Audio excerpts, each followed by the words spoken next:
Chapter 295. Shi Heng, who was supposed to be in the center of the army, had become the general of the vanguard.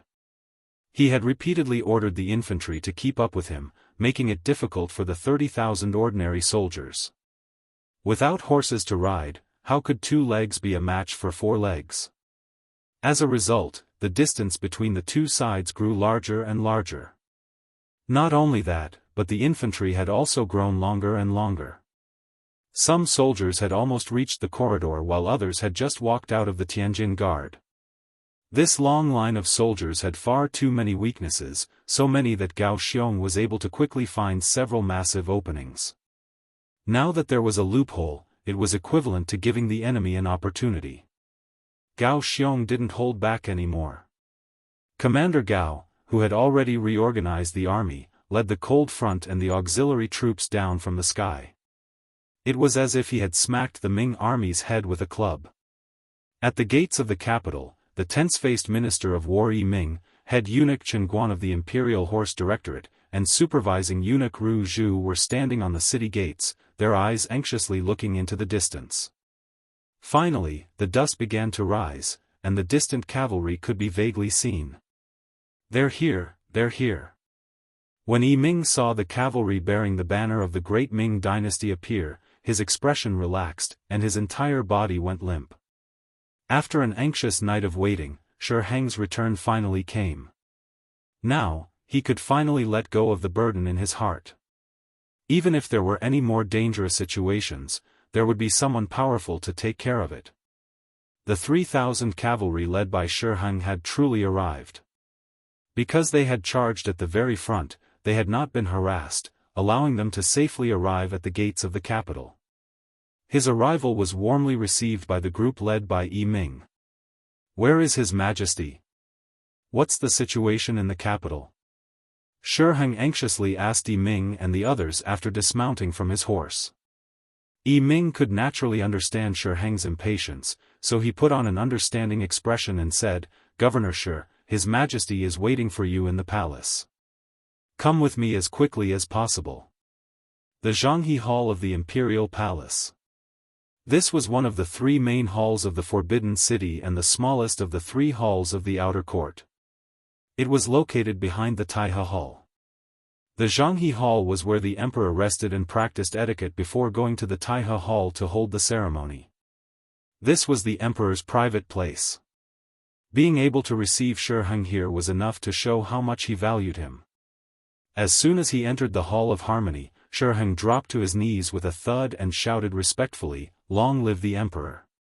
You may rise." Zhu Qiyu's face was full of joy. To be able to rush back so quickly from the Tianjin Guard, Shi Heng's loyalty was evident. With such a loyal minister and a good general, as the emperor, he was able to comfort himself. "Thank you, Your Majesty." Shi Heng stood up. When he raised his head to look at Zhu Qiyu, his eyes were full of concern and self-blame. As if seeing the meaning in Shi Heng's eyes, Zhu Qiyu waved his hand and said, "It's fine. We are fine, the capital is fine, and the officials are fine. Now that you're back, everything is even better." Ha ha ha. A hearty and self-satisfied laughter resounded throughout the entire Hall of Harmony. Following this laughter, a series of hurried footsteps could be heard. Looking toward the sound, it was the head eunuch of the Imperial Horse Directorate, Chen Guan. As one of the heads of the eunuchs in charge of military affairs, there was rarely good news wherever Chen Guan appeared. With Chen Guan's appearance, the smile on Zhu Qiyu's face gradually disappeared. The bad feeling in his heart grew stronger. "Your Majesty, there's an urgent report from the front line. Yang Village." In the study of the inner village, Tiger's Mane delivered a report he had just received to Yang Chendong. After opening it, Dong Shuai's laughter rang out. "Not bad, not bad. In this battle, Gao Xiong captured more than 15,000 Ming soldiers. In total, this Shi Heng has already given us half of the captives. He really is the commander-in-chief of transportation." Tiger's Mane didn't understand what a commander-in-chief of transportation was, but he was clear on one thing. The front line had won another battle. Immediately, he said happily, "That's right. This time, we've captured so many young soldiers. I'm sure the Cold Front's team will be expanded. Expansion is good. But we must pay attention to the quality of the soldiers. How about this, send an order to Qiqian City and let the instructors there pay attention to increasing the loyalty of the soldiers. Also, the Cold Front's assessment cannot be the slightest bit careless. It's better to have nothing than to have something substandard." The use of the phrase, "it's better to have nothing than to have something substandard," was enough to show the high standards and strict requirements that Yang Chendong had for the Cold Front. In Yang Chendong's heart, the Cold Front had always been the most elite. He wanted to use this army to conquer the world. Since this was the case, they couldn't have too many soldiers. Otherwise, it would be difficult to provide for them even if they had great financial resources.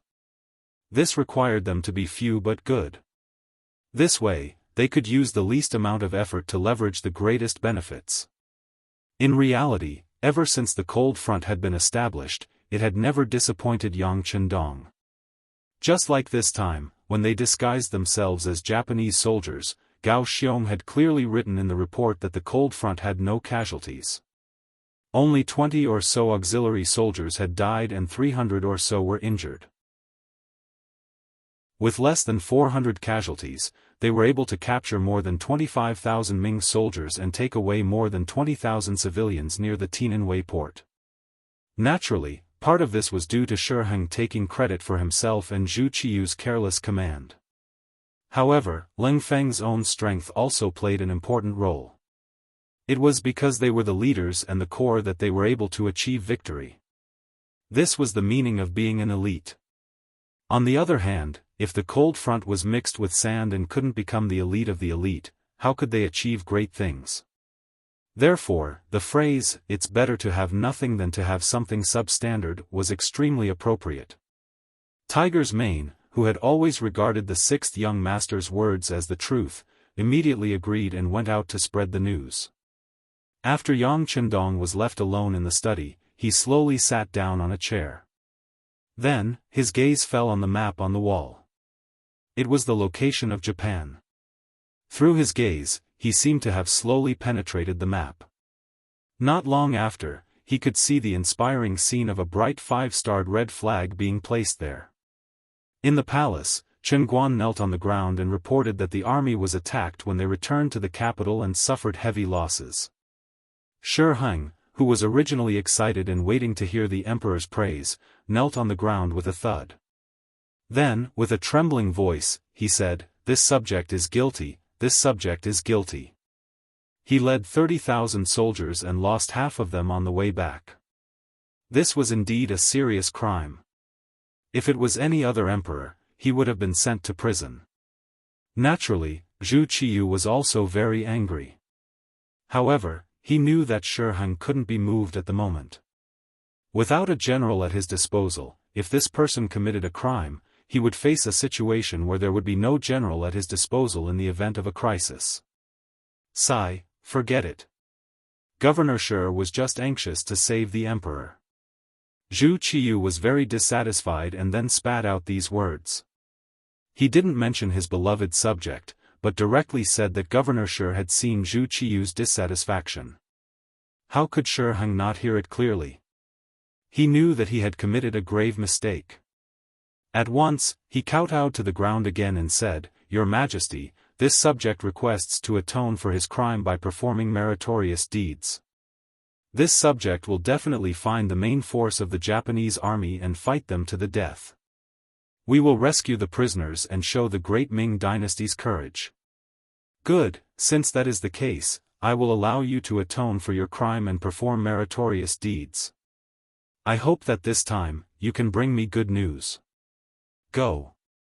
Zhu Qiyu, who was somewhat disheartened and disappointed, forced himself to be spirited and said.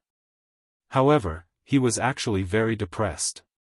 Why was it that after he became the emperor, things kept happening one after another? Moreover, there was nothing that went his way. This time, the new army had suffered such heavy losses. He was afraid that it would take some time for them to recover, right? What if he hadn't chosen Shi Heng to be the general and had instead chosen Yang Chendong to be the commander-in-chief? Would there have been a different ending? However, just as he thought of this, Zhu Qiyu shook his head and rejected the idea. Yang Chendong's thoughts were difficult to deal with. No matter what, he couldn't give too much power to a subject that he couldn't completely trust. Otherwise, he would be unable to eat or sleep in peace. If that really happened, he would be reaping what he had sown. Shi Heng left the palace and searched for the whereabouts of the main force of the Japanese army with Minister of War Yi Ming and Imperial Horse Directorate head eunuch Chen Guan. However, before they could investigate anything, news came from the Tianjin Ministry of Defense. It said that a large number of Japanese troops had suddenly entered the Tianjin port and left by boat. A rough estimate put the number of troops at around 30 to 40,000. Where did so many Japanese troops come from? After hearing the news, Minister Yi Ming's face was filled with shock. He didn't think that those people were actually his own soldiers who had been captured. However, the shock only flashed across Shi Heng's face for a moment. Then, he said excitedly, "Good, so many enemies have left. This time, there shouldn't be many Japanese troops left in our great Ming dynasty. I suggest that we immediately send people to secretly investigate their whereabouts. Once they are found, the army will surround and suppress them. No matter what, they can't be allowed to cause any more trouble." Agreed. Minister of War Yi Ming and Imperial Horse Directorate head eunuch Chen Guan both nodded in agreement. After the three of them reached a consensus, the secret agents in the army, the spies from the Ministry of War, and the experts from the Eastern Faction Guards and the embroidered uniform guards all quietly left the city and began to search for traces of the Japanese army. However, at this moment, Gao Xiong had already left with the main force and the captives through the Tianjin port.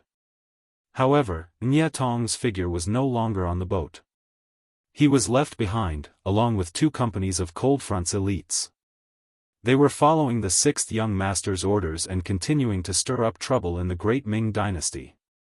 In short, they couldn't let Shi Heng and the others rest, and they definitely couldn't give them enough time or opportunity to train a new army. Moreover, as long as there was an external threat, no one would pay attention to them. If there was a critical moment, Nye Tong could still lead the 200 Cold Front elites into the capital to ensure the safety of the 6th young master. Chapter 296. It was precisely because Nye Tong had left the Cold Front with only 200 elites in the area between Tientsin and the capital that they were so capable and vigilant that it was very difficult for anyone to discover their whereabouts. Even if a few lucky spies ran into them, they would be immediately detained and would have no chance to send out any information. In order to achieve the goal of harming the capital, Nye Tong would occasionally bring people out to flaunt their might. For example, they would rob a passing official's caravan or rob a few officials returning to the capital. This caused the entire region to be jittery and the officials and nobles to complain. Batch after batch of spies and even cavalry were sent out, greatly affecting Shi Heng's energy and making it impossible for him to fully devote himself to the matter of forming and training a new army. As a result, before Yang Chendong ordered Nye Tong to stop, the Great Ming military had a lot of energy tied up in this area. The matter of the Japanese army entering the capital caused a lot of discussion among the common people. First, there was Yang Bao's unbridled report. The news of the Great Ming army's great victory was first spread out, but then there was the news of the Great Ming army losing soldiers and generals. This clear contrast between before and after, the result of giving hope and then disappointing, caused the common people to curse. If there wasn't any good news from the start, the common people wouldn't have such a big opinion. After all, if there was no hope, there would naturally be no disappointment. But now, the incompetence of the army was vividly displayed, so it was no wonder that the common people would have opinions. And the direct result of this opinion was that there were fewer and fewer able-bodied men volunteering to join the army. As a result, there was a serious shortage of soldiers in the later period. The Ministry of War had no choice but to issue official documents and begin to actively recruit soldiers. Anyone who had a strong laborer in their family would be conscripted. This kind of forceful recruitment of able-bodied men naturally caused a lot of chaos. On the streets, one could see able-bodied men being forcibly taken away. For a moment, the entire capital was shrouded in dark clouds. Because of this matter, countless imperial censors wrote to impeach the Ministry of War, believing that their actions had affected the development and stability of society. The memorial was sent to Emperor Zhu Qiyu's desk, leaving the young emperor somewhat helpless. Since he came to power, the great Ming dynasty was no longer as strong as it used to be. After successive defeats, the hereditary military families were unable to provide fresh blood in a short period of time. It was inevitable that ordinary people would be recruited into the army. Fortunately, with Yang Chendong's reputation as the god of war, many people signed up to join the army. Many of the ambitious scholars also threw away their brushes and joined the army. The situation seemed to be good, but after Shiheng's defeat this time, only half of the 50,000 men he had brought out of the city returned. For this reason, many clans had been shattered, and many families had to send off their black hair. In the capital, 1 or 2 of the 100 households had white cloth hanging from their robes. Such a tragic scene naturally caused the enthusiasm of the soldiers to decrease greatly. In order to ensure the stability of the soldiers, and to ensure the safety of the capital and the imperial power, the people below could not recruit by force. Zhu Qiyu was very clear about this matter. Shiheng had even specially reported this matter to the Minister of War, Yiming, and mentioned some of the subsequent plans, some of which were to his liking. As a result, Zhu Qiyu naturally ignored the memorials from the imperial censors and threw them all to the side. The incident of the Japanese army had caused the situation in the capital to become turbulent, and the people were divided. Yang Chendong had played this move brilliantly. While the people in the capital were talking about it and mourning, the Duke of Loyalty had set his eyes on the southern part of the great Ming dynasty, Guangdong. Based on the knowledge obtained from the history books, the chaos in Guangdong was brewing. The Security Bureau had already sent people there, and the news they sent back was that the king of Shunping was preparing for an uprising. This was one of Yang Chendong's advantages. He was able to know what historical event was going to happen in advance. Fortunately, the heavens were not unkind to him, and many things did not change. Since he knew about this news in advance, he should have made preparations. This was an opportunity for him. The streets of the capital had been in chaos recently. For the sake of the soldiers, the Ministry of War and the military office of the 5 cities did not have any leaders. All the young men of the right age and without any family resources were targeted. They were often taken away on the street and sent to the barracks. More and more people were crying out for justice in front of the Supreme Court. They were all women who had lost their sons and husbands. However, no matter how miserable the situation was, it was difficult to change the fact that the men and their families were taken away. There were policies at the top and countermeasures at the bottom. More and more people chose to hide. They either hid the men in their families, and every day the women would come out to buy rice and noodles, or they thought of ways to send the men out of the city to prevent the soldiers from breaking in at any time. In this way, it also helped some influential people with power and background. There was a need for strong male servants to guard the courtyard, and there was a need for strong male servants to work in the business. In the past, these jobs that didn't pay much were usually done by people over the age of 30. But now, they had all become popular goods. Even if the pay was very little, there would still be many people who would fill the gap.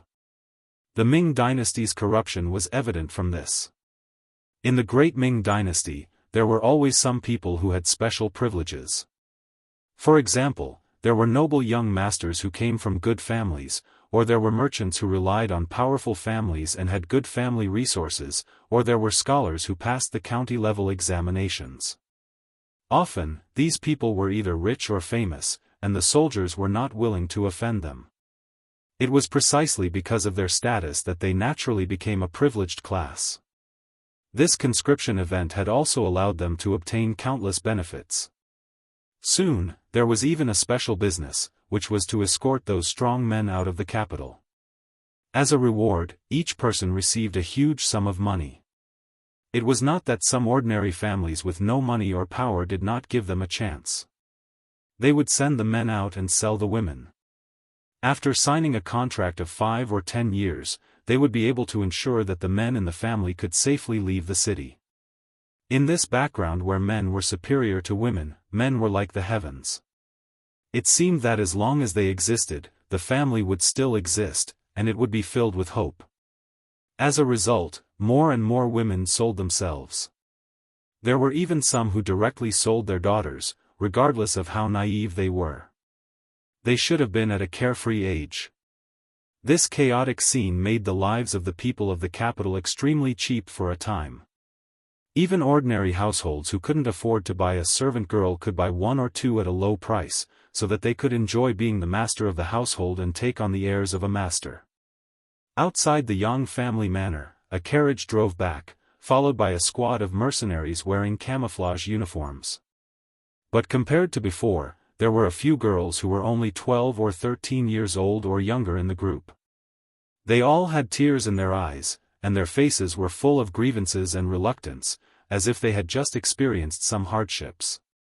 Even their eyes were less lively and more lethargic. "Hello, Madame Shui."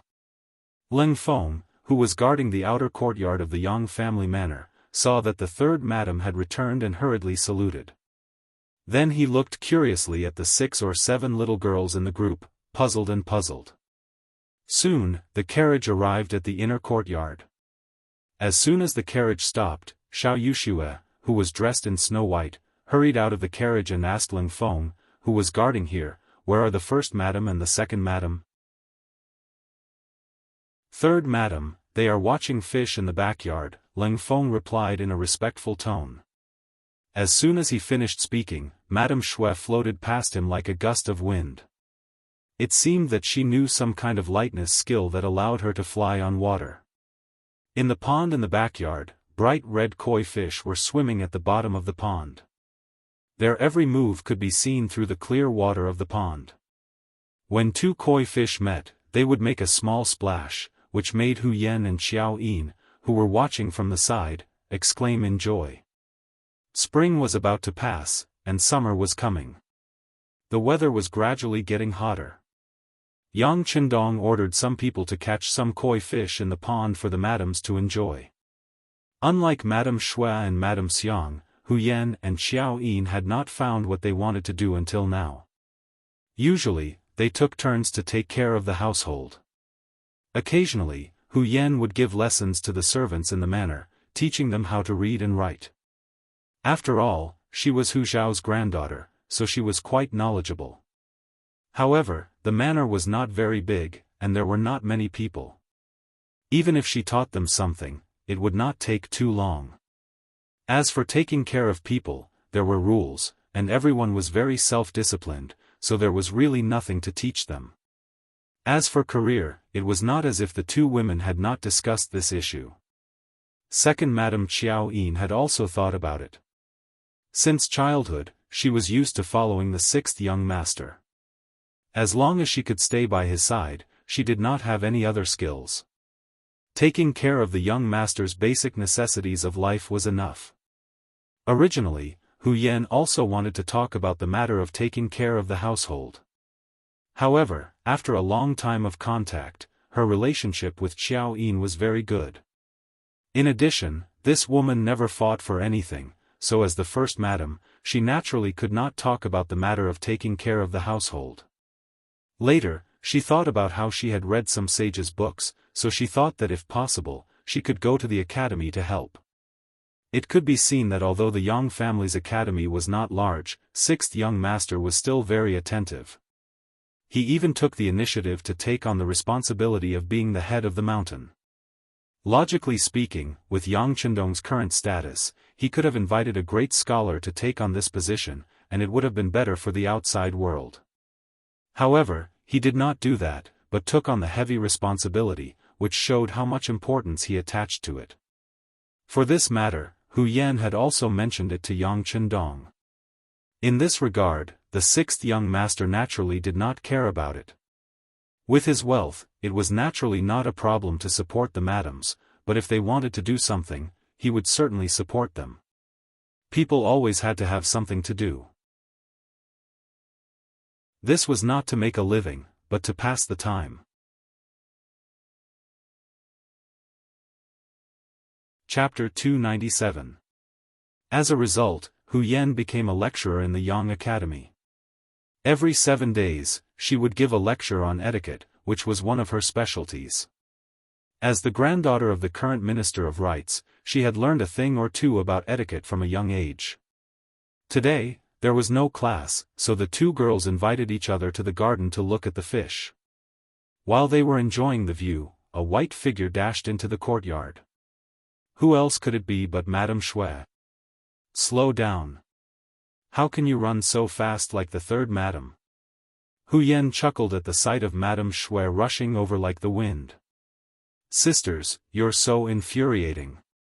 Madame Shui knew that Yuan was joking, so she did not take it to heart. Instead, she angrily sat down at the round table and told them what she had seen and heard in the capital today. As one of the famous courtesans in the capital, Madame Shui was gentle and had seen much of the world. She could easily solve some difficult problems if they were placed in front of her. Ever since she became the third madam of the Duke of Loyalty and Courage, her reputation and status had skyrocketed. Very few people dared to provoke her. No one knew what could make her so angry. What happened? Why is third younger sister so unhappy? Yuan asked curiously. Although Qiao Yin did not say anything, her eyes said the same thing. It's like this. Madame Shui told them roughly what had happened in the capital in a sullen voice. According to her, the streets and alleys of the capital were filled with women being sold, and there were even some old women who were nearly 50 years old selling themselves on the streets. They had hired scholars from some place to write down their specialties, such as how good they were at cooking, how skilled they were at needlework, or how nimble they were at cleaning the house. They did this so that they could sell themselves better. Along the way, the status of women was so miserable. This was the opposite of what her husband had said about men and women being equal and that they could contribute to society as long as they worked hard. As a woman, Madame Shui, who now had a high social status, could not bear to see such a thing happen in front of her. Is that so? Is it caused by the imperial court's conscription? Yuan was indeed smart. Although Xiao Yushue had not said the reason, she had already guessed the reason. On the other hand, Qiao Yin was still puzzled. Even if it's conscription, aren't there military households? They could have gathered people from around the capital, so why did they have to capture people from the capital? This was the capital of the great Ming Dynasty, under the feet of the Son of Heaven. With such a mess, aren't you afraid that the imperial censors will impeach you? Aren't you afraid that the people will be upset? Scared? Of course I'm scared. Yuan's eyes seemed to spew flames of fury as she said, it's precisely because we're afraid that we're capturing people from the capital. This is because the soldiers' families are essentially in the capital, which means that the imperial court has something on them. In the future, no one will dare to refuse to do anything they're ordered to do. I see. Understanding the reason, Qiao Yin nodded lightly. But soon after, she said somewhat indignantly, but threatening someone like this is the conduct of a gentleman. Aren't you afraid that the greater the pressure, the greater the backlash? My husband often says that the one who wins the hearts of the people will win the world. If we continue to do so, we will eventually lose the hearts of the people. Gentlemen? How could there be a gentleman in the court? Otherwise, why wouldn't my husband be willing to go to court and coexist with those officials? Some people always talk about righteousness, benevolence, righteousness, and morality, but they always do things that are beneficial to themselves first. Madame Snow also interjected angrily. Then, she suddenly thought of something and hurriedly looked apologetically at Yuan. Big sister, that's not what Yushua meant, it's fine. Hu Yan shook her head with a magnanimous smile. She knew that even her grandfather and father sometimes had to do things and say things that went against their will in the court. This was the result of the environment and could not be changed by a single person. As if Madame Shui's criticism of those officials had implicated first Madame Hu Yan, the atmosphere in the rear garden became rather awkward. Sensing this, Qiao Yin hurriedly interjected, "That's right. Since there are so many women selling themselves, have any of them been sold?" Of course. Now that they were on the topic of business, Madame Shui regained her earlier excitement and continued, "With so many people selling themselves, the price naturally became very low. Some of them were sold. But comparatively speaking, there are still many more who haven't been sold. I discussed it with fourth sister, Madame Xiang, and the Immortal abode accepted 50, but it was still a drop in the bucket. On my way back to the manor, I couldn't help but accept 7 more women. I've already brought them to the manor. Please punish me for making such a decision without permission." Madame Shui sincerely expressed her apologies. This wasn't because of his status that she was afraid of. In fact, it was out of respect. "You've done well. There's no need to punish you. In my opinion, the number of people recruited is still too small. It should be more." After Hu Yan heard this, she didn't have the slightest intention of blaming him. On the contrary, she spoke with a supportive attitude. "That's right. Big sister and third sister are right. We should do more good deeds like this. Since we have the ability, we should save one more person. So be it. Even if the young master finds out, he won't blame us." Xiao Yin nodded in agreement. She'd been with Yang Chendong the longest, so she naturally knew what could be done more, and what couldn't be done. Just as she said this, outside the back garden, Hu Yan's personal maid, Shao Qing, hurriedly arrived.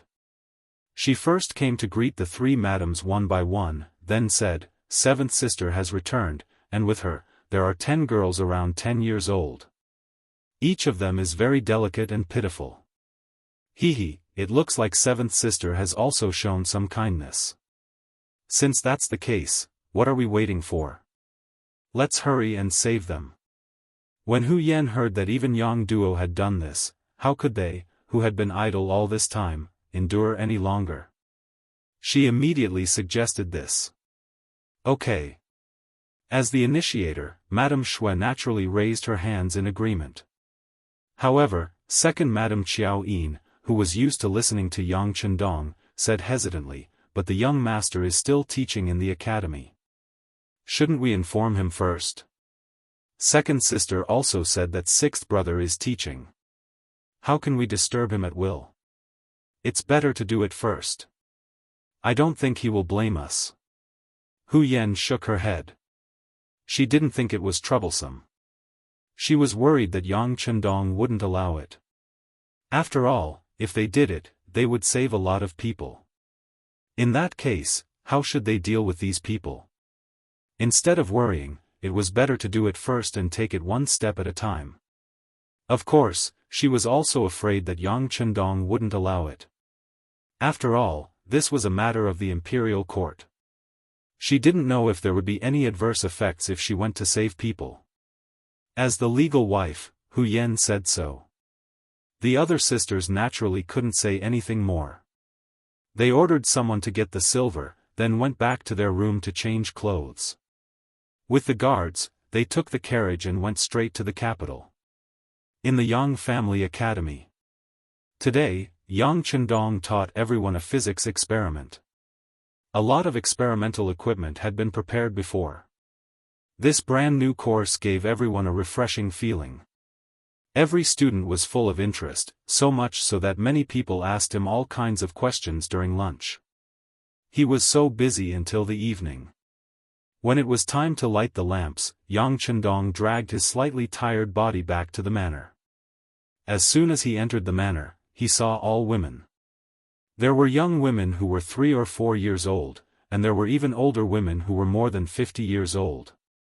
Of course, there were more women between the ages of 10 and 30. At a rough glance, there were at least 500 people, and this was only in the outer courtyard. It was not clear whether there were other places. What's going on? He tilted his head slightly and asked Beta Persei, who was following and protecting him. Beta Persei was tall and powerful, and his attacks were ruthless. Sometimes, even Tiger's mane was on par with him. It was just that his martial arts were extraordinary, and when he spoke, he wasn't very powerful. When he was asked by the sixth young master, he huffed for a long time and couldn't say anything. Call Tiger's mane over. Yang Qindong didn't get an answer from Beta Persei, so he thought of the nimble Tiger's mane. Tiger's mane was called away by the first madam. This time, Beta Persei's answer was straightforward. Oh. Yang Qindong lightly nodded. Tiger's mane was someone by his side, and usually, he didn't listen to him. Usually, even if Hu Yan had something to do, he wouldn't be called. But now that he was being used, it was enough to prove that things must be too busy. Even so, Yang Qindong didn't ask any more questions and went straight to the inner courtyard. He wanted to see for himself what Hu Yan was doing. Also, where did these women come from? What were they going to do?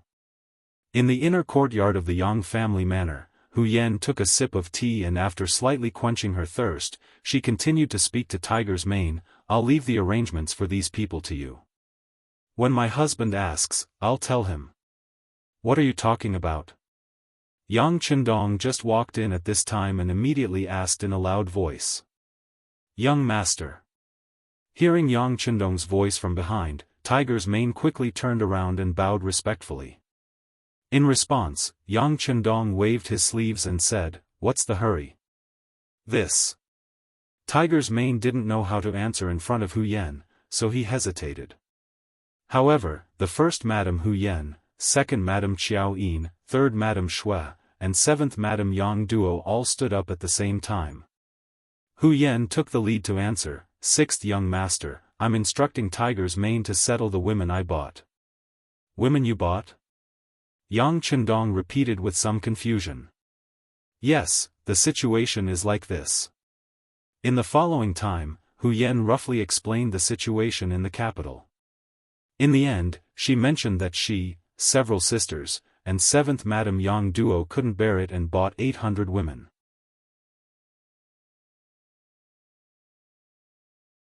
Chapter 298. Yang Qindong naturally knew about the chaos caused by the conscription of soldiers in the capital. At that time, he thought that he was shooting himself in the foot. Shi Heng's idea wasn't wrong.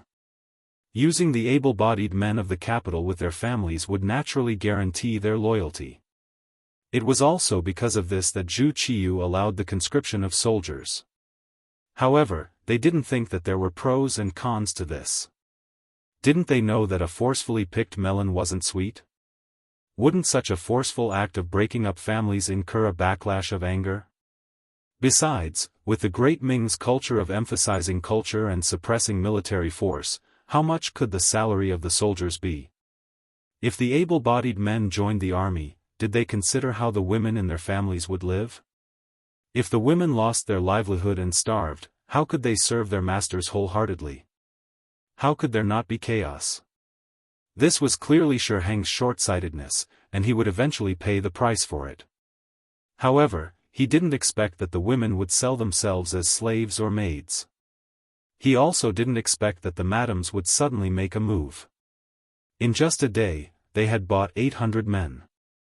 Although this was only a drop in the ocean compared to the 50,000 able-bodied men that he wanted to capture, if his calculations were correct, this was only the beginning and far from the end. He hated Shi Heng's lack of foresight.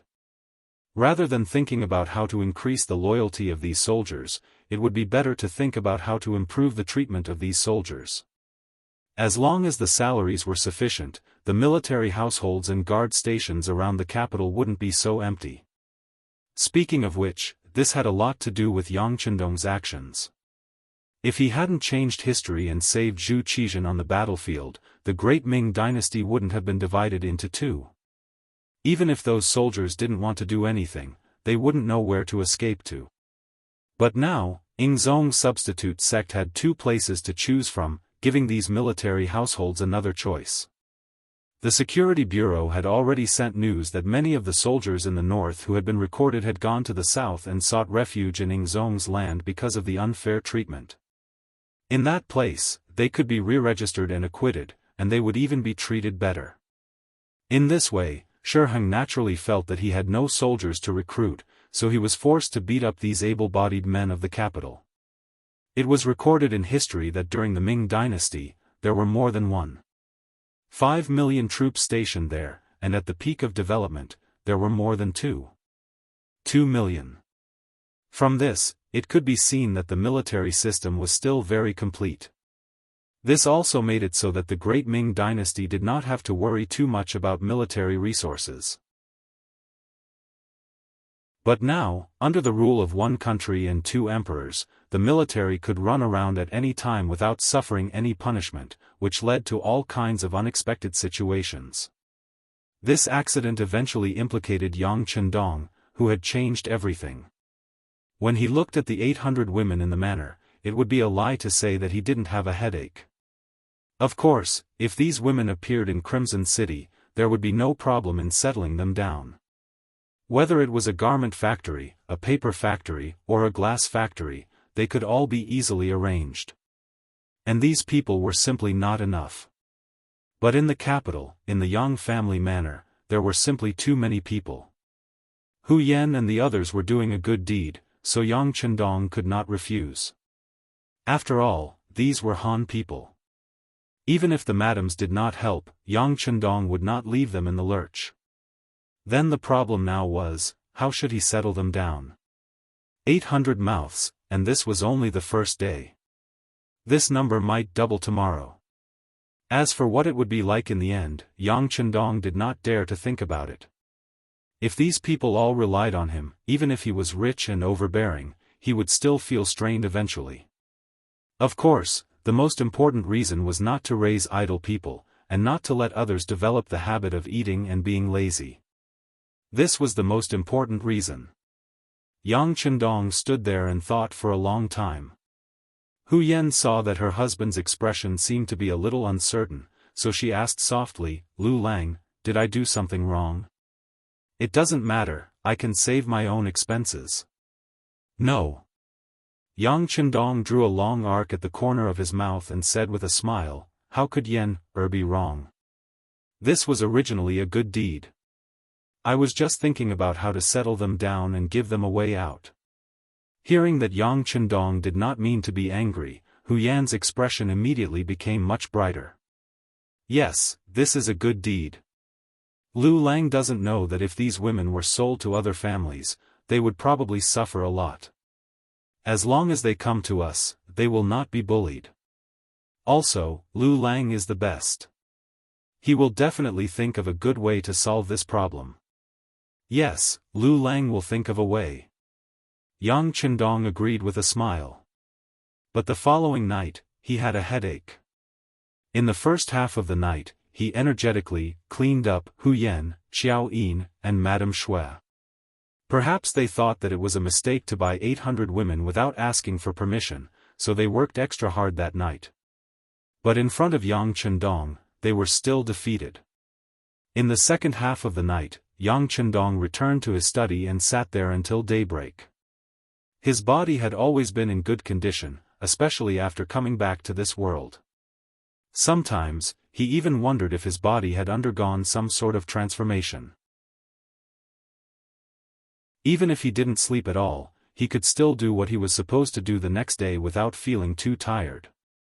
In the middle of the night, Yang Chendong finally came up with a few countermeasures. First, he could rely on himself.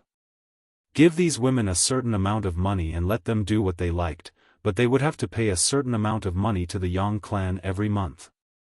This was the art of teaching people how to fish. Second, he could hire them. He would have them become members of the Yang clan. Then, He would have them work for him, arranging what they could do based on their strengths. After that, he would give them money every month. As for what they could do, for example, he could expand the Immortal abode. He could open 2 branches in different parts of the capital. After all, there was only one Immortal abode, and it would be inconvenient for people who lived too far away to have a meal. When the time was right, he could even arrange for them to open branches in other cities. This required a lot of manpower, and it was especially suitable for women. In addition, the Yang Clan Bank and the Heavens Beyond Trading Company also required a lot of cleaning, so he could arrange for some people to do the same. Third, he could transfer them to Crimson City.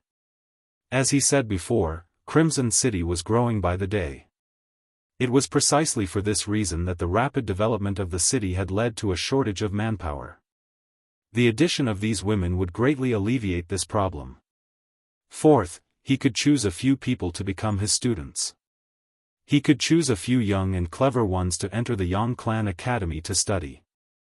As the Yang Clan grew stronger and stronger, it would naturally require more and more professionals. While he still had some free time, he could teach a few more students. Even if he didn't have the time, he could have his students teach him. If he did well, these people would be loyal and useful, and they would be of great help to him in the future. With these 4 methods, it wouldn't be a problem to take care of the livelihoods of several thousand women. The only difference was that it would depend on what choice they would make. With these 4 methods, Yang Chendong spoke of his idea during breakfast the next day. The only difference was that the 3rd method was to arrange for them to work in another city. He even said that he was preparing to expand his business to the south, and those women would be sent to the south as well. Hu Yan and the other women had always trusted Yang Chendong without any reservations. Reality had proven that whenever he did something, he would never make a mistake. Hearing that there was a solution to the problem, they naturally agreed without much consideration. Then, they began to chatter about how they would go to the city to save more women after breakfast. In the capital, because of the matter of conscription, tens of thousands of able-bodied men were captured, and the direct result was that even more women were forced to sell their bodies. Some of them truly didn't know how to live without men. This was naturally a habit formed by the superiority of men over women. The women were busy with the household chores, and without a man, they didn't know what to do. Even the most basic of scheming was difficult for them. There were also some who originally had some ability, and their men had not been captured. They had sacrificed themselves for several years, perhaps even longer, just so that they could sell a few taels of silver so that their husbands could leave the capital with enough money for their travels. But no matter what the reason was, on both sides of the street, there were women selling their bodies. This scene was seen clearly by the officials participating in the morning court session. The soft-hearted sighed, the hard-hearted turned a blind eye, and there were also some righteous people who thought about how to express their views on this matter in the morning court session, to see if they could persuade the emperor not to conscript soldiers in the capital. But no matter what they thought, there weren't many officials who truly wanted to resolve this matter. Firstly, their conditions were limited. Even if they wanted to help, they couldn't help too many people. Secondly, no one wanted to be the first to stand out. Many of their colleagues and officials didn't help. If you acted first, it would show that you were capable. This was the easiest way to make others feel annoyed, and it was very likely that you would be isolated and ostracized. And the more there was no one to help, the more unusual the actions of Hu Yan and the other women were. Yesterday, when these women wanted to save a few more people, they also made some selections, such as good-looking, young, and healthy. But today, they simply pointed at a large group. For example, they recruited all the people on this street, and there were hundreds of them at once. Hu Yan and the others didn't even blink their eyes. In the imperial court, as Zhu Qiyu sat on the dragon throne that showed the dignity of the emperor, a day's court session began. The first to report was naturally the commander-in-chief, Shiheng, the Marquis of Wuxia. He first reported to the emperor about the recent situation of the recruitment, saying that everything was going well. Then, the Minister of War, Yiming, stood up, saying that the new recruits had been registered, and there were some good seedlings, healthy, young, and strong soldiers, and so on. He also said that if everything went well, the army could be basically formed in a year or 3 months for the emperor to use.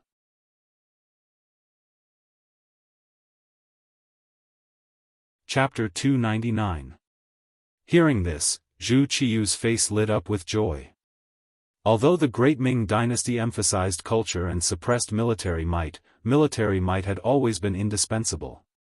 In other words, with enough military power, he, the emperor, would have more confidence when he spoke. After reporting the important matters, some censors stepped forward to impeach Shiheng.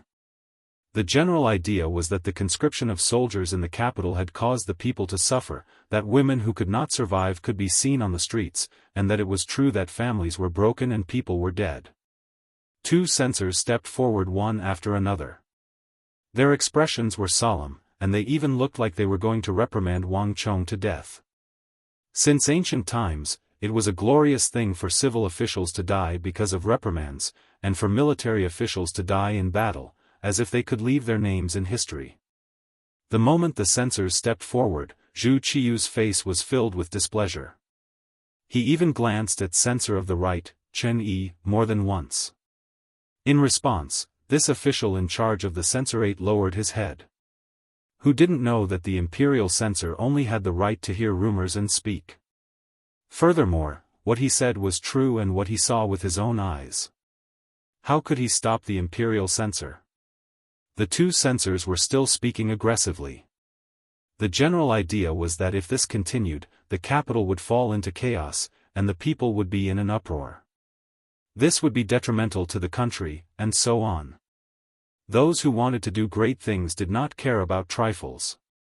Zhu Qiyu reminded himself like this. In order to have a strong and reliable army in a short period of time, what did it matter if he sacrificed a few families? Once he had enough strength, defeated his imperial brother Zhu Qizhen, and reunited the Great Ming Dynasty, who would care about what he had done? They would probably all sing his praises. Have you found the main force of the Japanese army stranded between the capital and the Tianjin Guard? Ignoring the 2 censors' advice, Zhu Qiyu changed the topic and asked about other matters. Since Zhu Qiyu had privately approved of it, the censors' words were naturally useless. Compared to the officials in the imperial court arguing and even acting, the methods of Hu Yan and the other women were much more effective. In just one morning, 1,200 women of different ages were sent to the Yang village, which was 15 li south of the city. News of this matter spread through the capital like a gust of wind, to every corner of the capital. For a moment, there were all kinds of comments. However, it was clear that there were more praises. Many people said that the Duke of Loyalty and Courage was the reincarnation of Buddha, who had come to deliver all living beings from torment. There were also some people who said that Hu Yan and the other girls were the reincarnations of living bodhisattvas, who had come to save people from calamity. Commoners were like that. Whoever treated them well, they would praise that person. They would not mix in more benefits and motives. Thus, in a short period of time, the virtuous name of the Duke of Loyalty and Courage in the East once more spread throughout the capital. The commoners were happy. They even hoped that there would be more good people like this. But for some people, they wouldn't think that way. Blackwell Street. It was a street that looked a little dirty and chaotic. In reality, this place was exactly the same as what he had seen. Not only was the exterior extremely dirty and messy, the interior was even more horribly chaotic. This street near the western gate of the outer city was the darkest and most violent place in the capital. At least 60% of the city's hooligans and Jianghu people lived here. Everywhere, there was white and there was black. As for the existence of the so-called evil forces, it was not uncommon to see them in the past dynasties, and they could not be stopped despite repeated prohibitions. It seemed that in history, except for the great people who had cracked down on prostitution, gambling, and drugs at the beginning of the country, these dark things existed everywhere. Blackwell Street was a place where all these dark sides were gathered together. Jianghu people were everywhere here. Many criminals wanted by the government were also hiding here. Most of them had several murder cases on their backs. It was precisely because there were so many of them that the scene of people dying on the street would often play out if there was a disagreement. Not far from Blackwell Street was the Baiyun Temple. A little further south was the Guangning Gate. The interconnected traffic made the environment even more complicated. It was precisely because of this that the officers and soldiers had tried to clean up the place several times, but they were not able to completely clean it up. Once the commotion died down, these people would refocus here not long after. And as revenge, the officers who had led soldiers to attack this place would suffer varying degrees of casualties. Over time, there were very few people who cared about this place. Fortunately, these forces would not casually walk out. As long as the influential officials did not provoke them, they would not be implicated. So long as this place existed, it would be fine as long as it did not interfere with their affairs. It was precisely because of this idea of sweeping the snow before the wind that these forces became even more active. And this time, when the news of the women selling themselves came out, they directly came out and either bought them cheaply or threatened them. In just 2 days, they managed to snatch more than 1,000 women. Because there were too many women selling themselves this time, it was difficult for them to attract the attention of others even if they took action. Even if they did notice, no one would really care about them.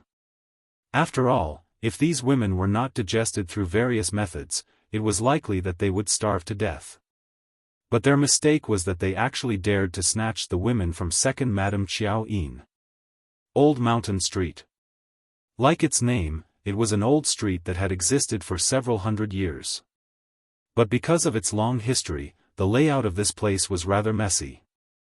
There were houses built everywhere. Over time, it became a symbol of filth and disarray. The rich gradually moved away, leaving behind some poor people. Because of the poverty, the two sides of the street became a place for women to sell themselves. They squatted neatly on both sides of the street, waiting for a suitable future master to appear. When Xiao Yin heard the news, she brought her people here. When she saw that there were at least 300 women waiting to be sold, how could she be polite? She waved her hand and said that she was selling them all. She had them come to her place to register. Then, she gave them the money and signed the contract to sell themselves. This was already the 3rd time Xiao Yin had done this. She had done it twice in the morning and saved over 200 women. This time, there were slightly more people, so it was likely that this would be the last transaction for the day. The 300 people lined up one by one.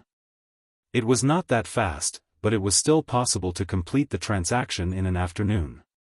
But just as these women were lining up, a group of fiendish men suddenly appeared behind them. It was only the weather of May. All of them were topless, holding swords, spears, clubs, and other weapons that could kill people as they walked over in such a brazen manner. It's people from Blackwell Street. As soon as they appeared, a woman who was familiar with the situation cried out in alarm and quickly ran towards Xiao Yin. The originally orderly formation instantly became chaotic. What's going on? Xiao Yin's beautiful eyes narrowed when she saw that the originally orderly line had suddenly become so chaotic. The leader of the guards accompanying them was Yang Wu. When the people on the other side appeared, a member of the security bureau approached and said something to him. He strode over to Xiao Yin and said, "Second Madam, the people on the other side are the bullies of Blackwell Street. Their leader is called Qi Lu. He's vicious and merciless. You should return to the sedan and avoid him. Leave this place to us.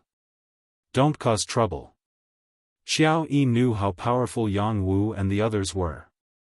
She wasn't afraid of the people on the other side, but she didn't want to cause trouble for the young master.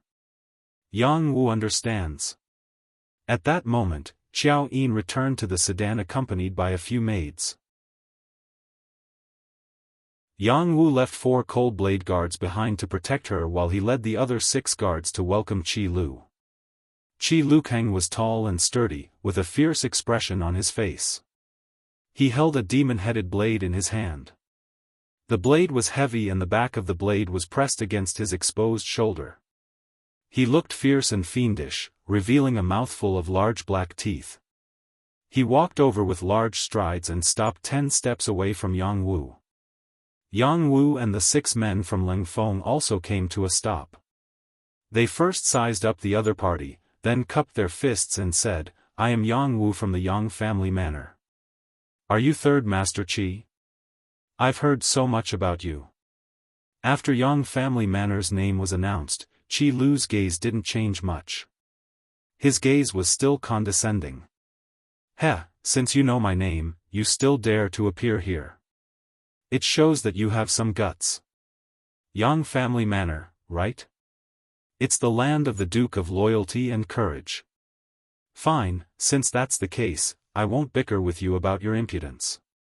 How about this, you can quickly leave." Qi Lu pointed his right index finger at Yang Wu and the others. After saying this, he laughed heartily. The dozen or so brothers beside him also laughed heartily. In this situation, there was no doubt that he was a bad person. If it was anyone else, it would be hard for them not to be afraid when they saw this scene.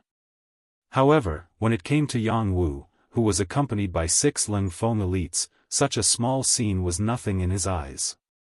Seeing that Qi Lu was still laughing heartily, Yang Wu stretched his back and said with an indifferent expression, "Since you know who we are, you still want to leave? You want us to leave? Isn't that embarrassing? You." Yang Wu originally thought that he had already left some face for the other party, but who knew that the other party would refuse a toast? Qi Lu had heard of the name of the Duke of Loyalty and Courage. However, he wasn't in the capital at that time.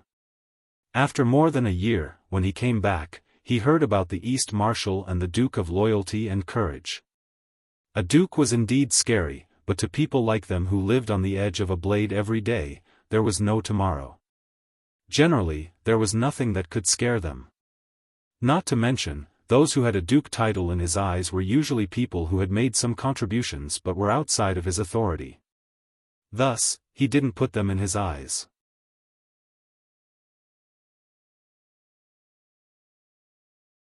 Chapter 300.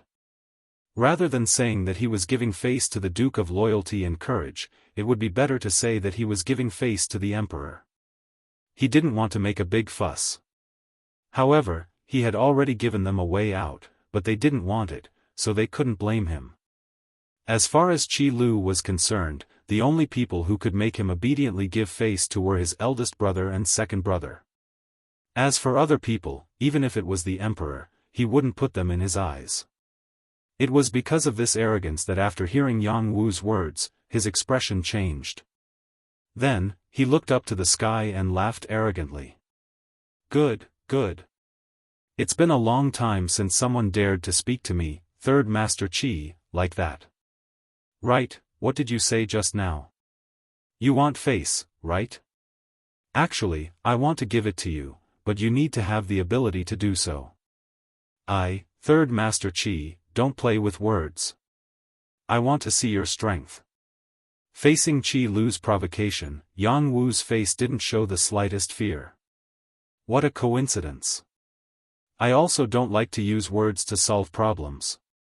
This was a clear indication that a big battle was unavoidable. Feeling that the atmosphere wasn't right, the women surrounded Xiao Yin's carriage. Compared to the fierce appearance of Qi Lu and the others, Xiao Yin's appearance was as cute as a reincarnated bodhisattva. Yang Wu's fearlessness ignited the anger in Qi Lu's heart. At this moment, his eyes were wide open. His left hand, which had been idle all this time, casually waved. The dozen or so subordinates behind him shouted in unison and followed his footsteps, pressing forward step by step. "Sang Lang." Yang Wu immediately pulled out the tri-edged bayonet from his waist. At the same time, his left hand lightly flipped and a flame suddenly soared into the sky. That was the firework he always carried with him. Once something happened, it would soar into the sky. When the nearby Lingfeng heard the news, he would immediately send reinforcements. The sixth young master had said this more than once. Although everyone only had one life, the lives of the people around him were more precious than others. Thus, if he could avoid danger, then he shouldn't. As for things like capsizing in a ditch, that was even more unlikely to happen. If it was only himself, Jianghu might not have sounded the alarm so early. However, behind him was second Madam. Even if it wasn't for himself, he had to be more careful for Madam. When the fireworks were released, the coldness in Qi Lu's eyes intensified. He could tell that the other party was asking for help, but this could also prove that it was a sign of fear. Not to mention, he was confident that he could defeat the 7 people in front of him within a few moves. The dozen or so people who came with them were all criminals with murder cases on their backs. How could they be scared by a few servants and soldiers? A cold smile flashed across his face as the ghost head blade on his shoulder appeared in his right hand. Following that, Qi Lu ran forward at lightning speed, leaving behind footprints in his footsteps. Along with the rise and fall of his huge body, it seemed that every time his feet landed on the ground, there would be a loud thud. Qi Lu moved, and Jianghu also brandished his tri-edged bayonet, which was shining with a cold light, and rushed forward. At this moment, the 6 Leng Feng elites behind him also pulled out their triangular bayonets and did the same. The two groups of people were like two whirlwinds that rapidly approached each other, stirring up clouds of dust on the sandy ground. Then, the two sides collided like two mad bulls. The sound of weapons clashing could be heard. In the sedan, Xiao Yin's expression was somewhat nervous. She was the one who understood young master's strength the most among the girls. She had even seen the young master's elegant demeanor when he defeated Walla's army from the tower. However, it was the first time she saw a real battle with real swords and real spears. In the end, she was a woman. Fear was inevitable. The more afraid she was, the more she wanted to see what was going on. However, because of the dust, everything became unknown. 30 breaths of time passed. A minute passed. At this moment, the sound of someone falling to the ground could be heard. 2 minutes passed. The dust was still there, and the fierce battle cries were still incessant. The 4 Leng Feng elites beside the sedan had already taken out the Type 95 wrapped in black cloth from their backs. They loaded the bullets and opened the safety. They knew clearly that with their brother's strength, if they couldn't finish off the opponent in 2 minutes, it was enough to prove that the enemy was strong. Since it was a strong enemy, they naturally had to prepare for the worst. 3 minutes passed. 5 minutes passed. Finally, some figures retreated from the dust. At a closer look, there were exactly 7 figures that retreated. Jianghu and the others retreated. Looking at the background behind them, they still looked like they would not fall. This also caused the prostitutes to cheer. However, the 4 Leng Feng elites guarding the sedan could clearly see that Jianghu and the others were panting heavily. Their bodies were also shaking up and down rapidly. It was obvious that it was a fierce battle just now. As time passed, the dust finally settled. Looking at the battlefield, not even a third of the opponents were able to stand. Only Qi Lu and 3 big men didn't fall. Even so, the 4 of them were covered in blood. Their breaths were heavy, and they looked like they had exhausted all their strength. Their leader, Qi Lu, had a 2-centimeter bloody hole on his left arm. Blood was flowing out from it. However, this person stared at Jianghu as if he didn't see it. The corner of his mouth twitched a few times before he spat out a sentence. "Kid, you're not bad. But I hope you can preserve your life. I, Third Master Qi, will come for you." After leaving these words behind, Qi Lu turned around and left. He didn't have the slightest bit of reluctance. He didn't even look at the dozen or so corpses on the ground. Seeing that Qi Lu was about to leave, the 4 Leng Feng elites behind him who had already loaded their guns asked in unison, "Fifth brother, do you need us to kill him?" "No need. His skills are not bad. It would be a pity to kill him like this. This kind of person should be a good whetstone. Jianghu raised his left hand and made a gesture to stop shooting. His body moved slightly and then his left leg half knelt on the ground. The other 6 Leng Feng elites quickly rushed over and protected Jianghu in the middle. Each of them asked anxiously, "Fifth brother, are you all right?" "Hehe, the opponent is too tough. I was careless." After saying this, Jianghu's body continued to lean backward. It was also at this time that everyone saw that the wound on his body was not only the one on his left leg. There was also a huge knife wound on his chest. Even his bones seemed to be exposed. In fact, the 6 Leng Feng elites who participated in the battle had more or less suffered some injuries. It was just that they weren't that serious. Seeing that Jianghu had fainted on the ground, they cried out in alarm and lifted him up before quickly retreating. At this moment, the sound of running footsteps could be heard. It was the other Leng Feng elites who had received the signal and rushed over. The morning assembly was over. On the way back from the palace to their respective manors, they could clearly see that the number of prostitutes on both sides of the street had decreased significantly. Each of them had a solemn expression as they sent people to inquire about the situation. Soon, the news came back. It turned out that the Duke of Loyalty had bought a lot of people. In the news, the servants of the Duke of Loyalty had fought a huge battle with Third Master Qi of Blackwell Street. Both sides had suffered heavy losses. Naturally, all of the officials knew that Yang Chendong had resolved the side effects of conscription in the capital. Of all the officials in the court, only this person dared to do such a thing so brazenly. He wasn't afraid that Shiheng and the Bureau of Military Personnel would find trouble with him. Yang Chendong was young, but he had already become a duke. This was where his advantage lay. A person could be impulsive at such a young age. It seemed that it was normal for such a person to do anything. In addition, he had performed meritorious deeds and possessed great wealth. This made many people wary of him. Such a person dared to openly take in those women who couldn't survive.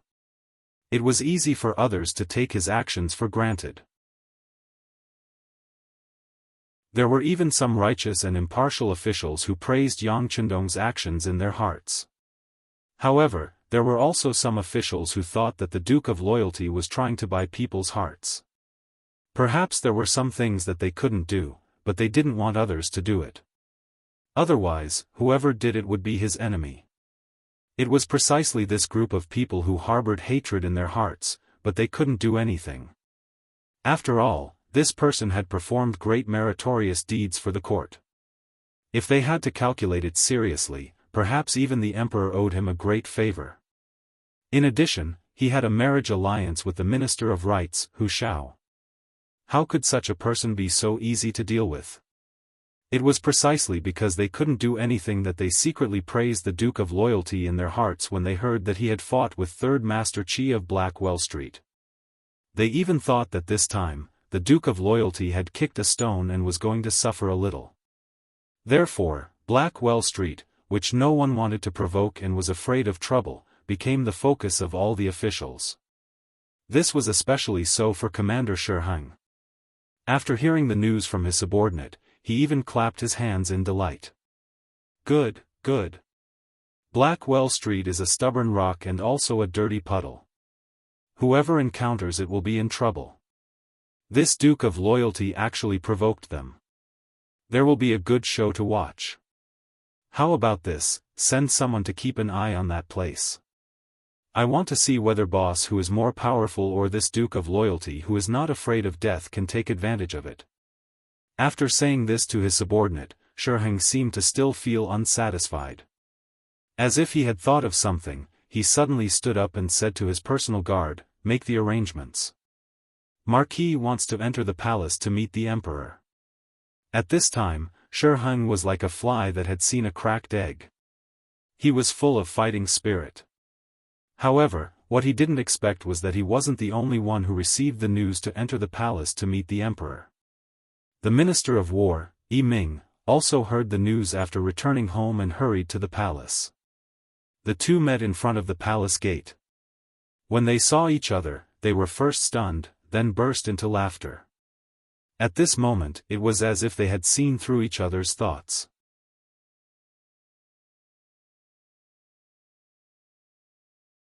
Chapter 301. In the main hall, Zhu Qiyu received two important ministers. He didn't understand why the two ministers would appear together after the court meeting was over.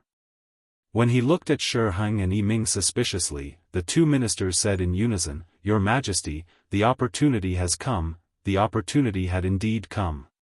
Speaking of which, Yang Chendong had indeed made great contributions. But because his contributions were so great, it was a bit of a shock to the emperor. Any wise and ambitious emperor would not allow his ministers to make too great a contribution. This kind of existence that could threaten the imperial power at any time would always make people unable to sleep and eat in peace. Usually, the way to solve such a problem was to get rid of the great contributor. Only in this way could one really sleep soundly. But unfortunately, under the chaotic situation, he couldn't find a way to get rid of Yang Chendong. He didn't even have a valid reason to do this. Of course, Zhu Qiyu hesitated because the relationship between the Duke of Loyalty and the mercenaries was very good. Once the attack failed, the consequences would be unimaginable. Shi Heng and Yi Ming had naturally seen through Zhu Qiyu's thoughts. But they were also at their wits' end, so they had been waiting for an opportunity. Everyone would make mistakes. As long as they kept an eye on it, they wouldn't have to worry about not finding a way to solve the problem. But they didn't expect the opportunity to come so soon. Yang Chendong had offended Blackwell Street and Boss Hu, a person they usually didn't want to offend. Boss Hu was powerful because he dared to risk his life and had many subordinates who dared to risk their lives. Unless you could kill such a person with a stick, there would be endless trouble in the future. They would probably live under terrible pressure every day. How could Yang Chendong not be the same? With the mercenaries protecting him, if they couldn't kill him, who knew what kind of evil consequences would appear? This was also why everyone tolerated Yang Chendong even though they knew that he sometimes ignored the imperial power. And now, these two ferocious tigers had actually collided, which undoubtedly became an opportunity to tamper with the situation. If it was done well, there would be no problem for both sides to suffer. When faced with an opportunity, a wise man would naturally seize it. When Yi Ming and Shi Heng talked about the opportunity, they were naturally referring to the opportunity to get rid of Yang Chendong. Not only could he kill someone, but he could also frame Big Boss Hu and make the higher-ups of the mercenary army helpless. How could he not cherish this method of killing two birds with one stone? While Zhu Qiyu was still sitting on the dragon throne, thinking about what an opportunity was, Shi Heng and Yi Ming gave her a general idea of what had happened. Seeing the excitement on the faces of the two important ministers, Zhu Qiyu finally understood that the opportunity to deal with Yang Chendong had come. As for Yang Chendong, it was just as the officials had guessed. Zhu Qiyu already had the intention to kill him. This person's merits were so high that he could shake the emperor. Zhu Qiyu naturally did not want to let go of the opportunity to eliminate him. In history, such meritorious officials did not know who they were. For example, during the Qin Dynasty, Liu Buwei was called Second Father and was forced to commit suicide. Li Mu defeated the Xiongnu and returned to the Qin Dynasty. He used a scheme to sow dissension and was killed by King Zhao. Han Xian, Peng Yu, Ingbu, and others were all killed by Liu Bang. The ancient king was called Gu, which meant that he was lonely. It meant that his good friends who had helped him were all dead. Only when the king was lonely would his position be more stable. Zhu Qiyu was now practicing the art of the emperor. Naturally, he had long known that Yang Chendong's existence was a threat. Often, even if such a person did not have the intention to rebel, once his subordinates were put on the emperor's robe, who knew what would happen? It was only because of the existence of the mercenary army and in order to stabilize the overall situation and consolidate the imperial power that Zhu Qiyu did not act rashly. Fortunately, he was still young. Even if he waited, there would be many opportunities. Wasn't that right? Now the opportunity had come. Zhu Qiyu, who was happy and even a little excited, did show the face of an emperor perfectly. After hearing the general idea of Shi Heng and Yi Ming, he coughed and said, "I didn't rest well yesterday and am very tired now. If there is anything, just discuss it with Minister Jin. I trust you." After saying these words, Zhu Qiyu turned around and left. His final decision was to trust them. In response, Shi Heng and Yi Ming looked at each other and said respectfully, "Farewell, Your Majesty. Long live, long live." Zhu Qiyu left, leaving behind his trusted aide Ji Ning. This was a clear indication of his attitude. That was, "You can kill him. You can do as you see fit. As for how you do it and how you do it, it has nothing to do with me." Drawing a clear line in the sand in advance, once there was a problem, he could retreat freely. It was a good plan. Shi Heng, Yi Ming, and Ji Ning naturally saw this. But who was the emperor? Originally, he could say whatever he wanted with the word official. Ji Ning and the other two were left in the hall. The beardless eunuch smiled and said, "Sirs, please come to my side hall. It's windy and quiet there." By windy and quiet, he meant safer. Shi Heng and Yi Ming, who understood, smiled and agreed. Then, the three of them left the hall. In the depths of Black Well Street. In a dirty and messy courtyard. From afar, this place did not seem to be any different from other places. But in reality, this was one of the lairs of the Blackwater Gang's boss, Hu Huaihai. It was said that a crafty rabbit had 3 burrows. Hu Huaihai indeed had 5 similar courtyards. Every courtyard was as ordinary as this, but very few people knew that there were secret passageways under these inconspicuous courtyards that led directly to the forest outside the city. It took a lot of effort to dig this tunnel. In the end, the workers who dug the tunnel and were paid a lot of money were all buried, making this tunnel even more unknown. Killing and robbing and being righteous were the 2 personalities of Hu Huaihai. To outsiders, he would stop at nothing. Vicious and merciless was not enough to describe him. Because of this, there was no one in Blackwell Street who did not fear the boss Hu Huaihai. Some people even called him King of Hell Hu in private. To his own people, he was generous and forthright. If you encountered any difficulties or had any requests, he would definitely help if he could. When such a reputation spread, many people came to join him and eventually became his subordinates. With these 2 methods, Hu Huaihai really made people angry and hateful. But to be able to establish a foothold in Blackwell Street, which was a paradise for gangsters and even a sanctuary for murderers, and become the biggest force, it was not only because Hu Huaihai's methods were extraordinary, but also because he had 2 very loyal brothers, the second brother Wu Yong and the third brother Qi Lu. Qi Lu's knife skills were powerful. This could be seen from the fact that he was slightly better than Yang Wu. Wu Yong was even more powerful. Not only was his skill not inferior to Qi Lu, but his brain was also better.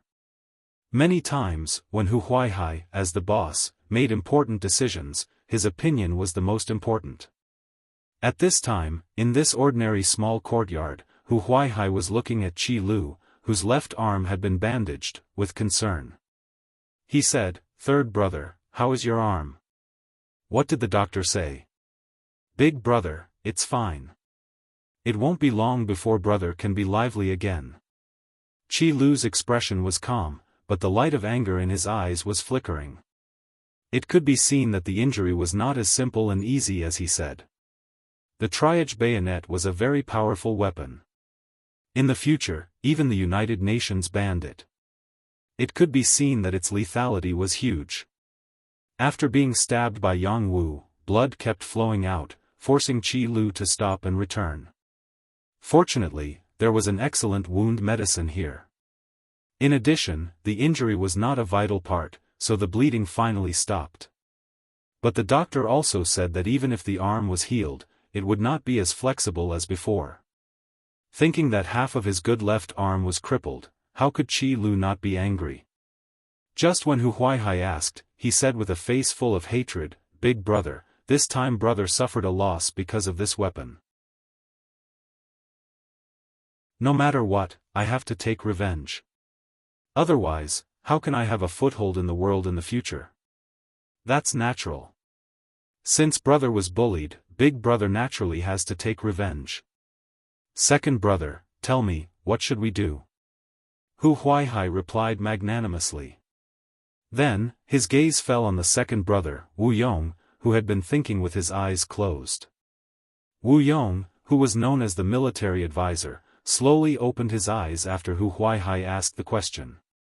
Then, he gently shook his head and said, "Big brother, third brother, I'm afraid this matter is not easy to handle." "What's not easy to handle?" "We'll just take advantage of his unpreparedness and kill him." Qi Lu, who had suffered a loss, said with a voice full of emotion. "That's right, what's not easy to handle? Could it be that our Blackwater gang is afraid of an official who only has a title and no real power?" Hu Huaihai said disapprovingly. Hearing the analysis of big brother and third brother, Wu Yong's face showed a trace of bitterness. This loyal duke is not someone without real power. Although he does not have any real position, he is protected by the world's most elite mercenaries. You know about the mercenaries, right? It's said that they have an advanced firearm that can easily take a person's life from 100 feet away. It's not good to provoke them. It's just firearms. Don't the Ming army have plenty of them? But in third brother's opinion, the firearms camp is just so. They didn't provoke us, but since they provoked us, we'll definitely teach them a lesson. Qi Lu, who had a bad temper, heard the words firearms and said without thinking. That's not true. The firearms of these mercenaries cannot be compared to the firearms of the Ming army's firearms camp. I heard that the firearms in their hands are more accurate and can even fire continuously. It's not easy to deal with them. Moreover, from what third brother said, he brought more than 10 experts, but in the end, he only brought back 3. They didn't even leave behind a single life, and this was because they didn't use firearms. Even their martial arts are so good. This kind of opponent cannot be underestimated.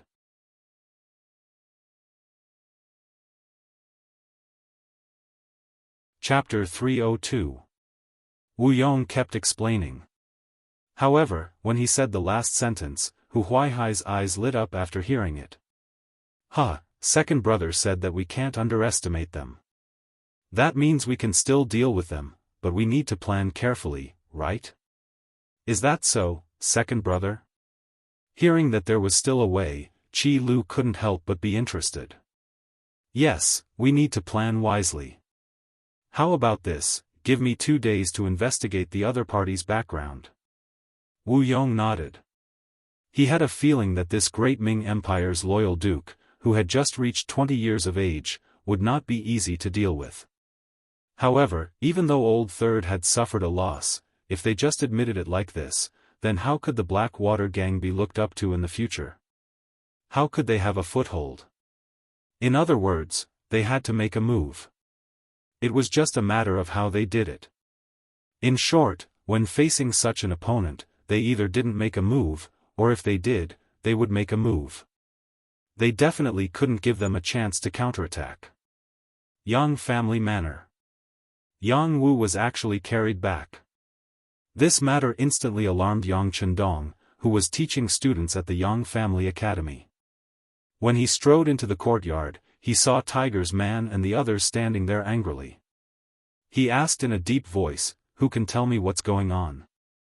"Sixth young master, it's like this." 2 people who were responsible for protecting Xiao Yin's safety stood up. With one person taking the lead and the other supplementing, they recounted the scene that happened in Laoshan Street today in detail. Just as the 2 brothers finished speaking, a doctor walked out of the room. He was instantly surrounded by people. Yang Chendong was no longer as calm as before. His expression was somewhat anxious. "Dr. Li, how is it?" This physician Li was a renowned figure in the capital. Seeing that the Duke of Loyal Courage was personally asking him, he didn't dare to be negligent. "Greetings, Duke Yang. Yang Wu's body is fine. He's just bleeding a little. Moreover, the injury has avoided the important parts. He just needs to rest for a period of time to recover." Upon hearing that Yang Wu's life was not in danger, Yang Chendong let out a long sigh of relief. Beta Persei, arrange for someone to send Dr. Li back to the city and triple the consultation fee. "Oh, you're too polite." Dr. Li was flattered after listening to Wang Yao. However, Yang Chendong carried it out and cupped his hands in greeting. The other party politely returned the greeting and then left satisfied. After the doctor left, Beta Persei quickly rushed back. At this moment, he saw Yang Chendong listening to Yang San, the deputy director of the security bureau, giving a detailed report about Haging Street and the Blackwater gang. "Young master, that's all the information we've gathered. That place is filled with crooks and honest folk, so it's not easy to enter. Every once in a while, Boss Hu of the Blackwater gang would clean up the place. There was one time when our informant almost didn't make it out alive." Yang San lowered his head as he spoke. The situation of Haging Street was not easy to inquire about because of Hu Huaihai's caution, but more importantly, it was not the focus of the Security Bureau's investigation. It was just a group of Jianghu people and desperados. With the idea of well water not interfering with river water, they only did a simple investigation. Yang Chendong naturally knew this, but he did not say it out loud. After all, the Security Bureau had not been established for a long time and had limited manpower. The capital was so big that it was understandable that some things could not be investigated clearly. Investigate again. I want to know the details in a day. Since the sixth young master had spoken, Yang San did not dare to be negligent. He immediately agreed as if he was making a military order. "Please rest assured, young master. In less than a day, there will be specific information." In this world, as long as one was willing to spend money, there was nothing that could not be done. Most of those people ran for their lives because of money. If they could be a good rich man, who would be willing to stay in such a place and waste their days? Yang San hurriedly left. Yang Chendong did not choose to wait. Instead, he went into the room and looked at Yang Wu, who was sleeping soundly. Then he called Tiger's Mane and Beta Persei. When they were in the study, he looked at the two with bright eyes and asked, "How is it? Now you know that there will always be someone stronger than you." "Young master, we were wrong."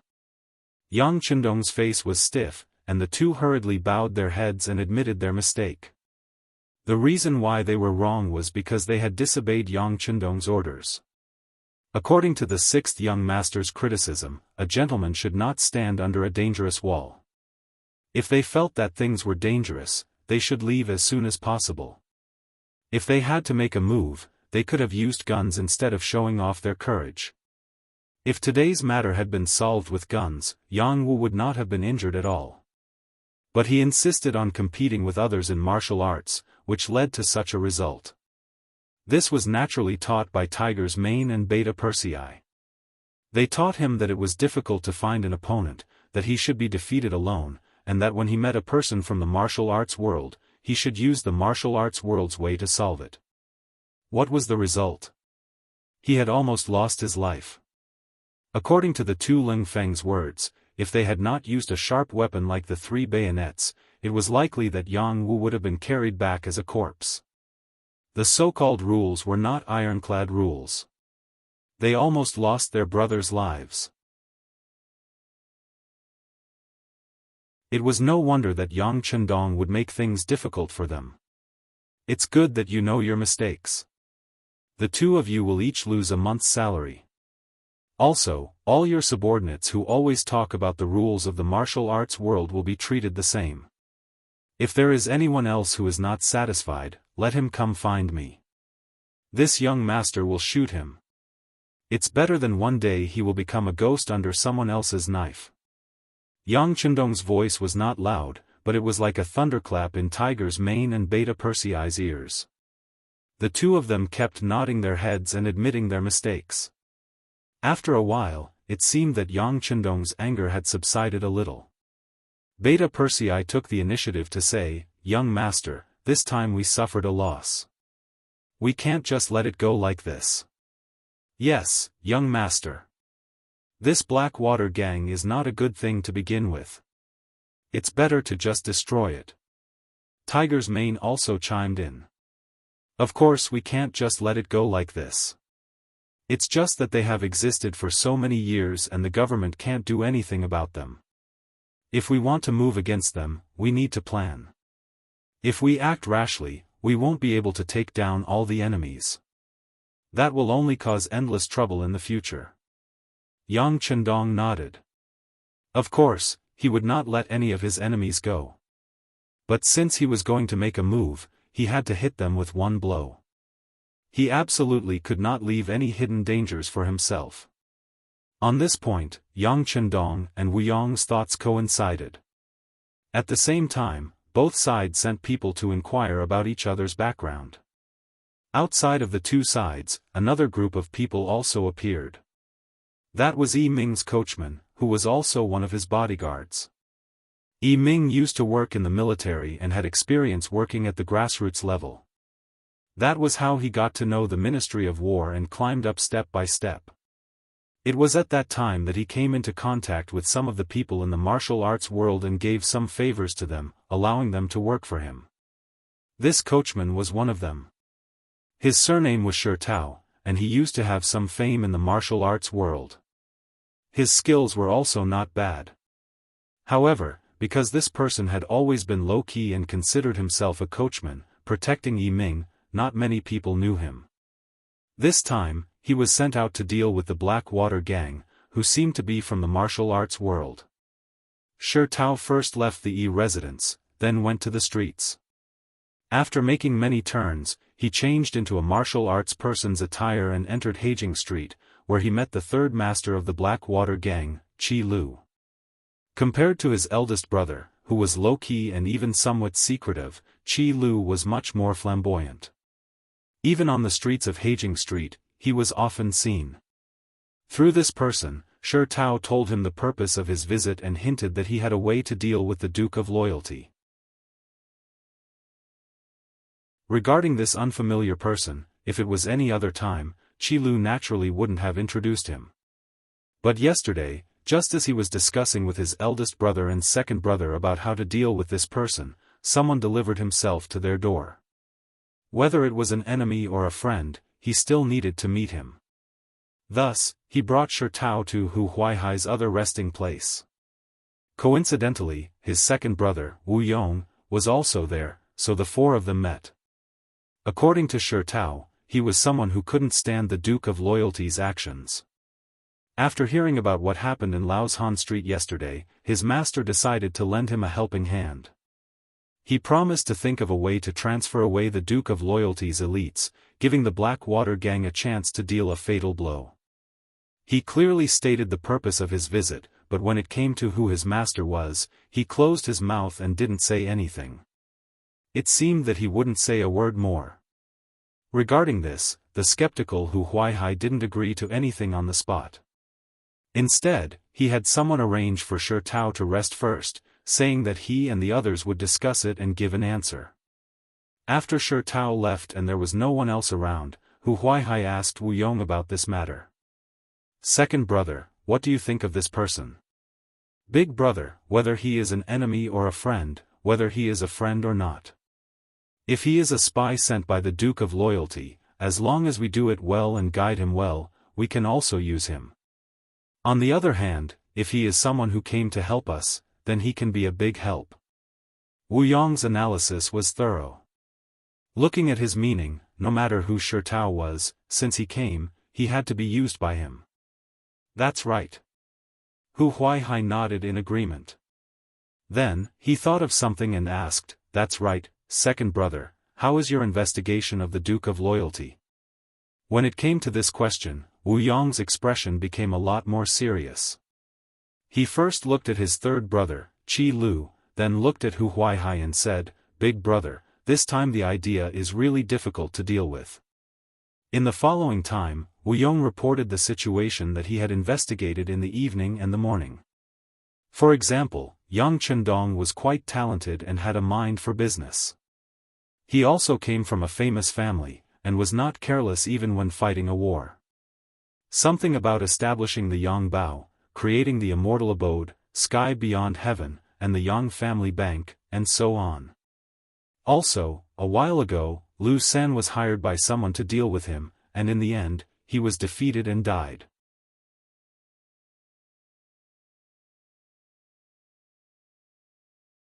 Chapter 303.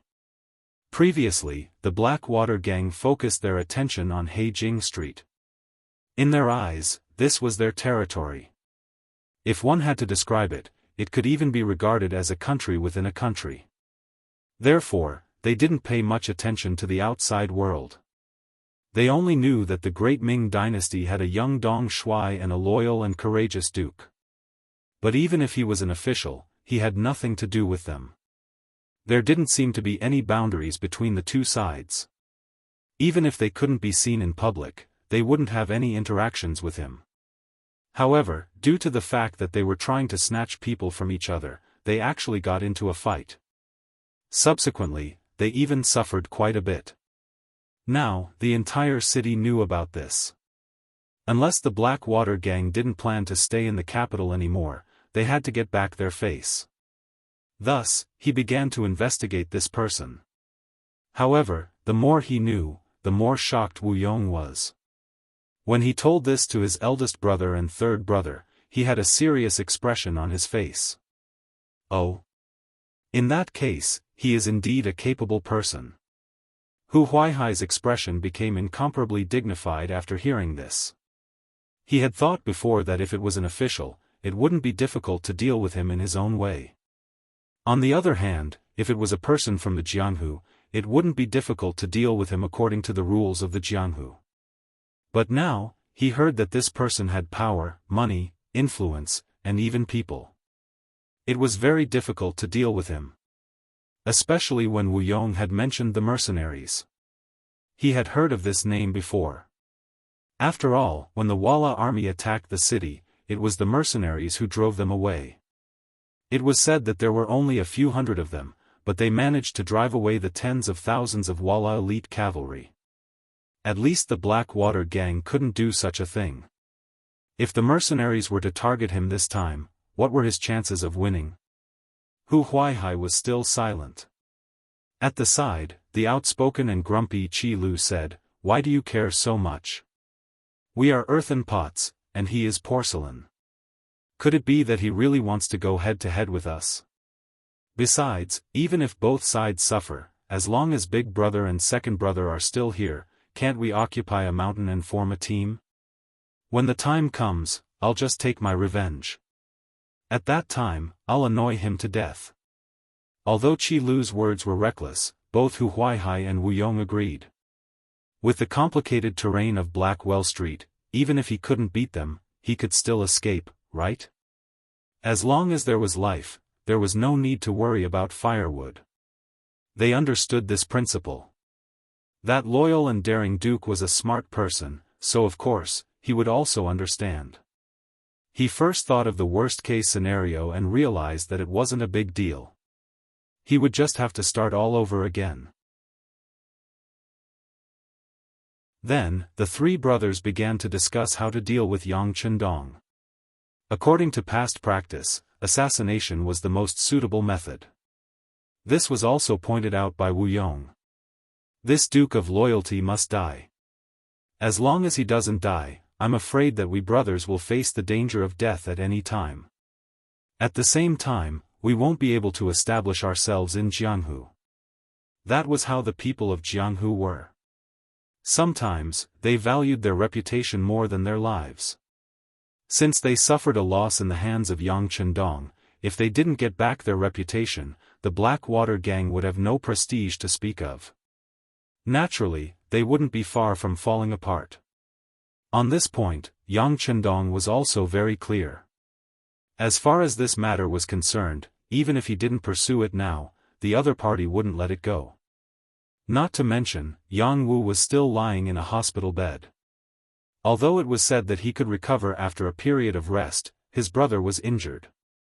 If he didn't do anything, he would also disappoint his brother. Not to mention, the name of the loyal and daring duke was useless. Just based on this point, those who didn't open their eyes would have to be taught a lesson. In addition, at noon, Yang San personally sent some information about the Blackwater gang. Looking at their actions, he was even more determined to not let this gang stay. This time, the Security Bureau spent a lot of effort and spent a lot of money to bribe some Jianghu people who usually mingled in Blackwell Street. From their mouth, they knew that this Blackwater gang really didn't shrink from any evil. Forcing the good into prostitution, bullying the good, opening casinos, and loaning money were common occurrences. The reason why they had a conflict with Jianghu and the others this time was that they saw that there were too many prostitutes in the city and wanted to come out and get a share of the profits. Moreover, the information also showed that once the women were snatched by the Blackwater gang, they would be sold out of the capital, and the destination was the grassland in the north. They would be sold to the Walla and Tatar territories to become tools for those barbarians to produce the next generation or become targets for the other party to seek pleasure. Whether it was in the previous life or this life, if there was one person that Yang Chendong hated the most in his heart, it was undoubtedly the traitors. This kind of person had no ruler, no father, no country, and no home. For the sake of profit, they could really sell anything. Such a person was even worse than pigs and dogs. The way the Blackwater gang did things was no different from the traitors. Although the Great Ming and the Walla had stopped fighting, and under Yang Chendong's urging, the two sides had even started to trade, all of this was just a delaying tactic. It was to leave enough time for them to rear a fat sheep and slaughter it in one fell swoop. But the Blackwater gang's actions were clearly to help the other side grow stronger. Had they ever thought about how many people the women would bring to the other side in a decade or so once they entered the grassland? And how many Han people would die under the iron hooves of these foreign men? When he thought of this, Yang Chendong was so angry that he couldn't vent his anger. In his heart, he had already made up his mind to deal with them. How about this? Go and arrange something. Remember, it has to be a big deal.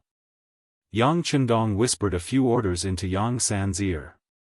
Hearing this, the deputy chief of the Security Bureau, who was actually the manager, nodded repeatedly. The immortal abode of the capital. Ever since it was built and opened for business, it had been very prosperous. Apart from the disturbance caused by the Japanese envoy a while ago, which caused a certain loss in business, it had always been difficult to find a table. Now that the Japanese army had suddenly landed in the Tianjin garrison and attacked the Great Ming's army, the Duke of Loyalty was able to extricate himself from this matter, and the business here continued to flourish. Because of the prosperity, and because the customers were all high-ranking officials and nobles, the security here had always been excellent. No matter how angry they were, few people dared to cause trouble here. As time passed, the security here was no longer as strict as before. Not only that, but even the soldiers of the 5 cities' warden's office were becoming fewer and fewer in number. But sometimes, the more confident you were, the easier it was for something to happen. That evening, for example, the immortal abode was originally bustling with noise and excitement, with singing and dancing, and the sounds of toasting and exchanging cups filling the air.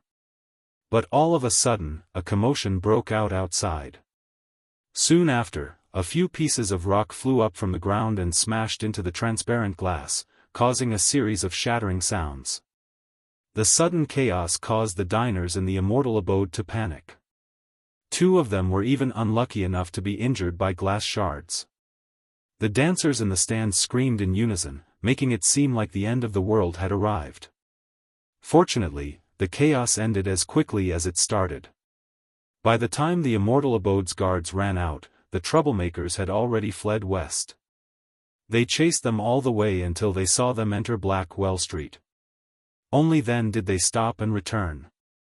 With so many witnesses present, the Immortal Abode immediately pointed the finger of blame at the Blackwater gang. Thinking back to the conflict yesterday, anyone who wasn't an idiot could see the cause and effect. The 5 cities' warden's office arrived, as did the Supreme Court. When they heard the clamor of the diners, they knew that things weren't going well. These Blackwater gang members were a bit too bold. They actually dared to provoke the Duke of Loyalty in such a public manner. They really didn't know how to write the word death. News of anything that happened to Yang Chendong always spread quickly. Shi Heng, who was in the barracks, and the Minister of War, Ming, who was in his residence, both received the news. However, the two of them had the same reaction: this was a trap from the start. First of all, they had already sent people to contact the Blackwater gang and were waiting for them to join forces. Then again, if they wanted to deal with Yang Chendong, they wouldn't have resorted to such a painless method. What did smashing a few pieces of glass count for? Although it was expensive, for the wealthy Duke of Loyalty, it wasn't even a drop in the ocean. If they did this, not only would they not be able to do anything to the Duke of Loyalty, but it would also arouse the anger of others. Even if everyone had a common enemy, it was really the behavior of a stupid pig. Since the Blackwater gang could occupy Haging Street for so long, they wouldn't only have such an IQ. If they didn't do it, there seemed to be only one answer. It was that some people directed and acted out a play. It was just that both of them could see it, and even some smart people could see it. But things had already happened, especially when there were rumors in the marketplace, saying that the Blackwater gang was afraid of the Duke of Loyalty, but they couldn't take it lying down, so they used the method of warning. As soon as such news came out, the public was outraged and condemned the Blackwater gang.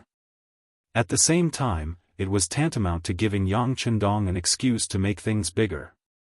Sure enough, just when Shi Heng and Yi Ming were still worried about whether Yang Chendong would take advantage of this matter, the Supreme Court, the Ministry of Justice, and the 5 cities' warden's office received Yang Chendong's visit.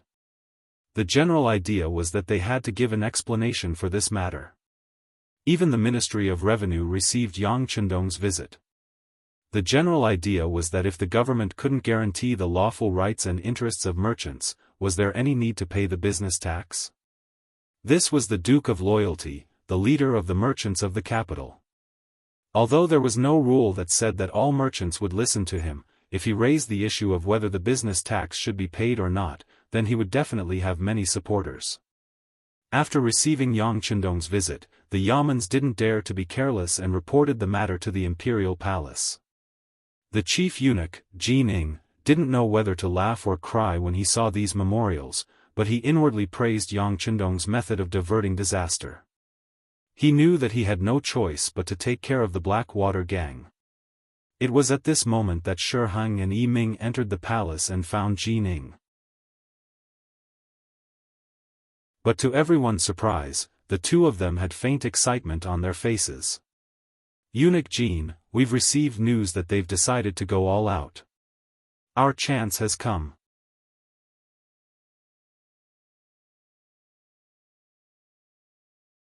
Chapter 304. Because of yesterday's incident, Wuyong had sent people to keep an eye on Yang Chendong's properties, hoping to find some weak link. It was at this time that someone threw rocks at the Immortal Abode. When his subordinates reported this, his expression changed. He knew that the other party was looking for an excuse to make a move. After all, yesterday's incident was a personal grudge between Yang Chendong and the Blackwater gang. If he mobilized people to cause trouble because of this, it would be the same as giving some people an excuse. This was the crux of the matter. Previously, Wuyong had been wondering what kind of method the Duke of Loyalty would use to deal with him, but the other party had quickly given him an answer. What could he do if the other party used an obvious scheme to deal with him? He couldn't possibly take the initiative to go to the authorities and say that the matter wasn't his doing. In that case, he would probably be immediately arrested. While praising the Duke of Loyalty's vicious plan, Wuyong found his big brother and third brother and called over Shi Tao. He said that he was willing to cooperate, and asked that they give them a chance to fight. Of course, the Blackwater gang had another choice, and that was to give up on their current territory and leave the capital. This way, they might be able to preserve their lives, but their reputation in the Jianghu would naturally be lost. Those who bullied the weak and feared the strong would find it difficult to survive anywhere. In other words, even if they left, they couldn't just leave in such a muddled manner.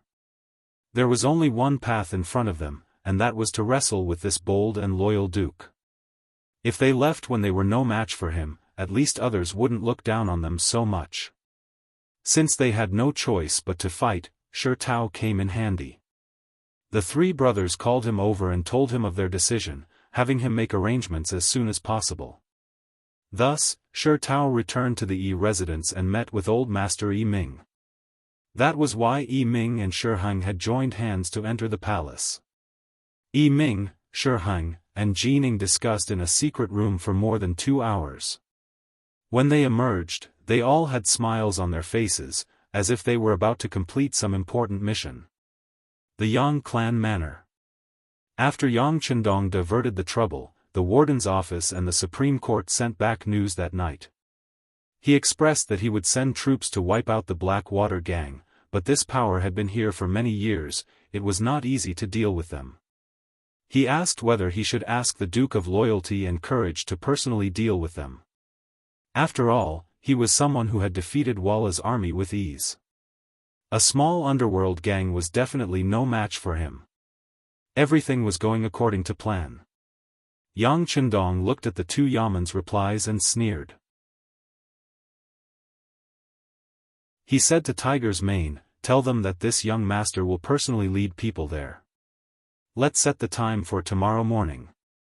We need to catch them off guard." "Young master, why are you in such a hurry?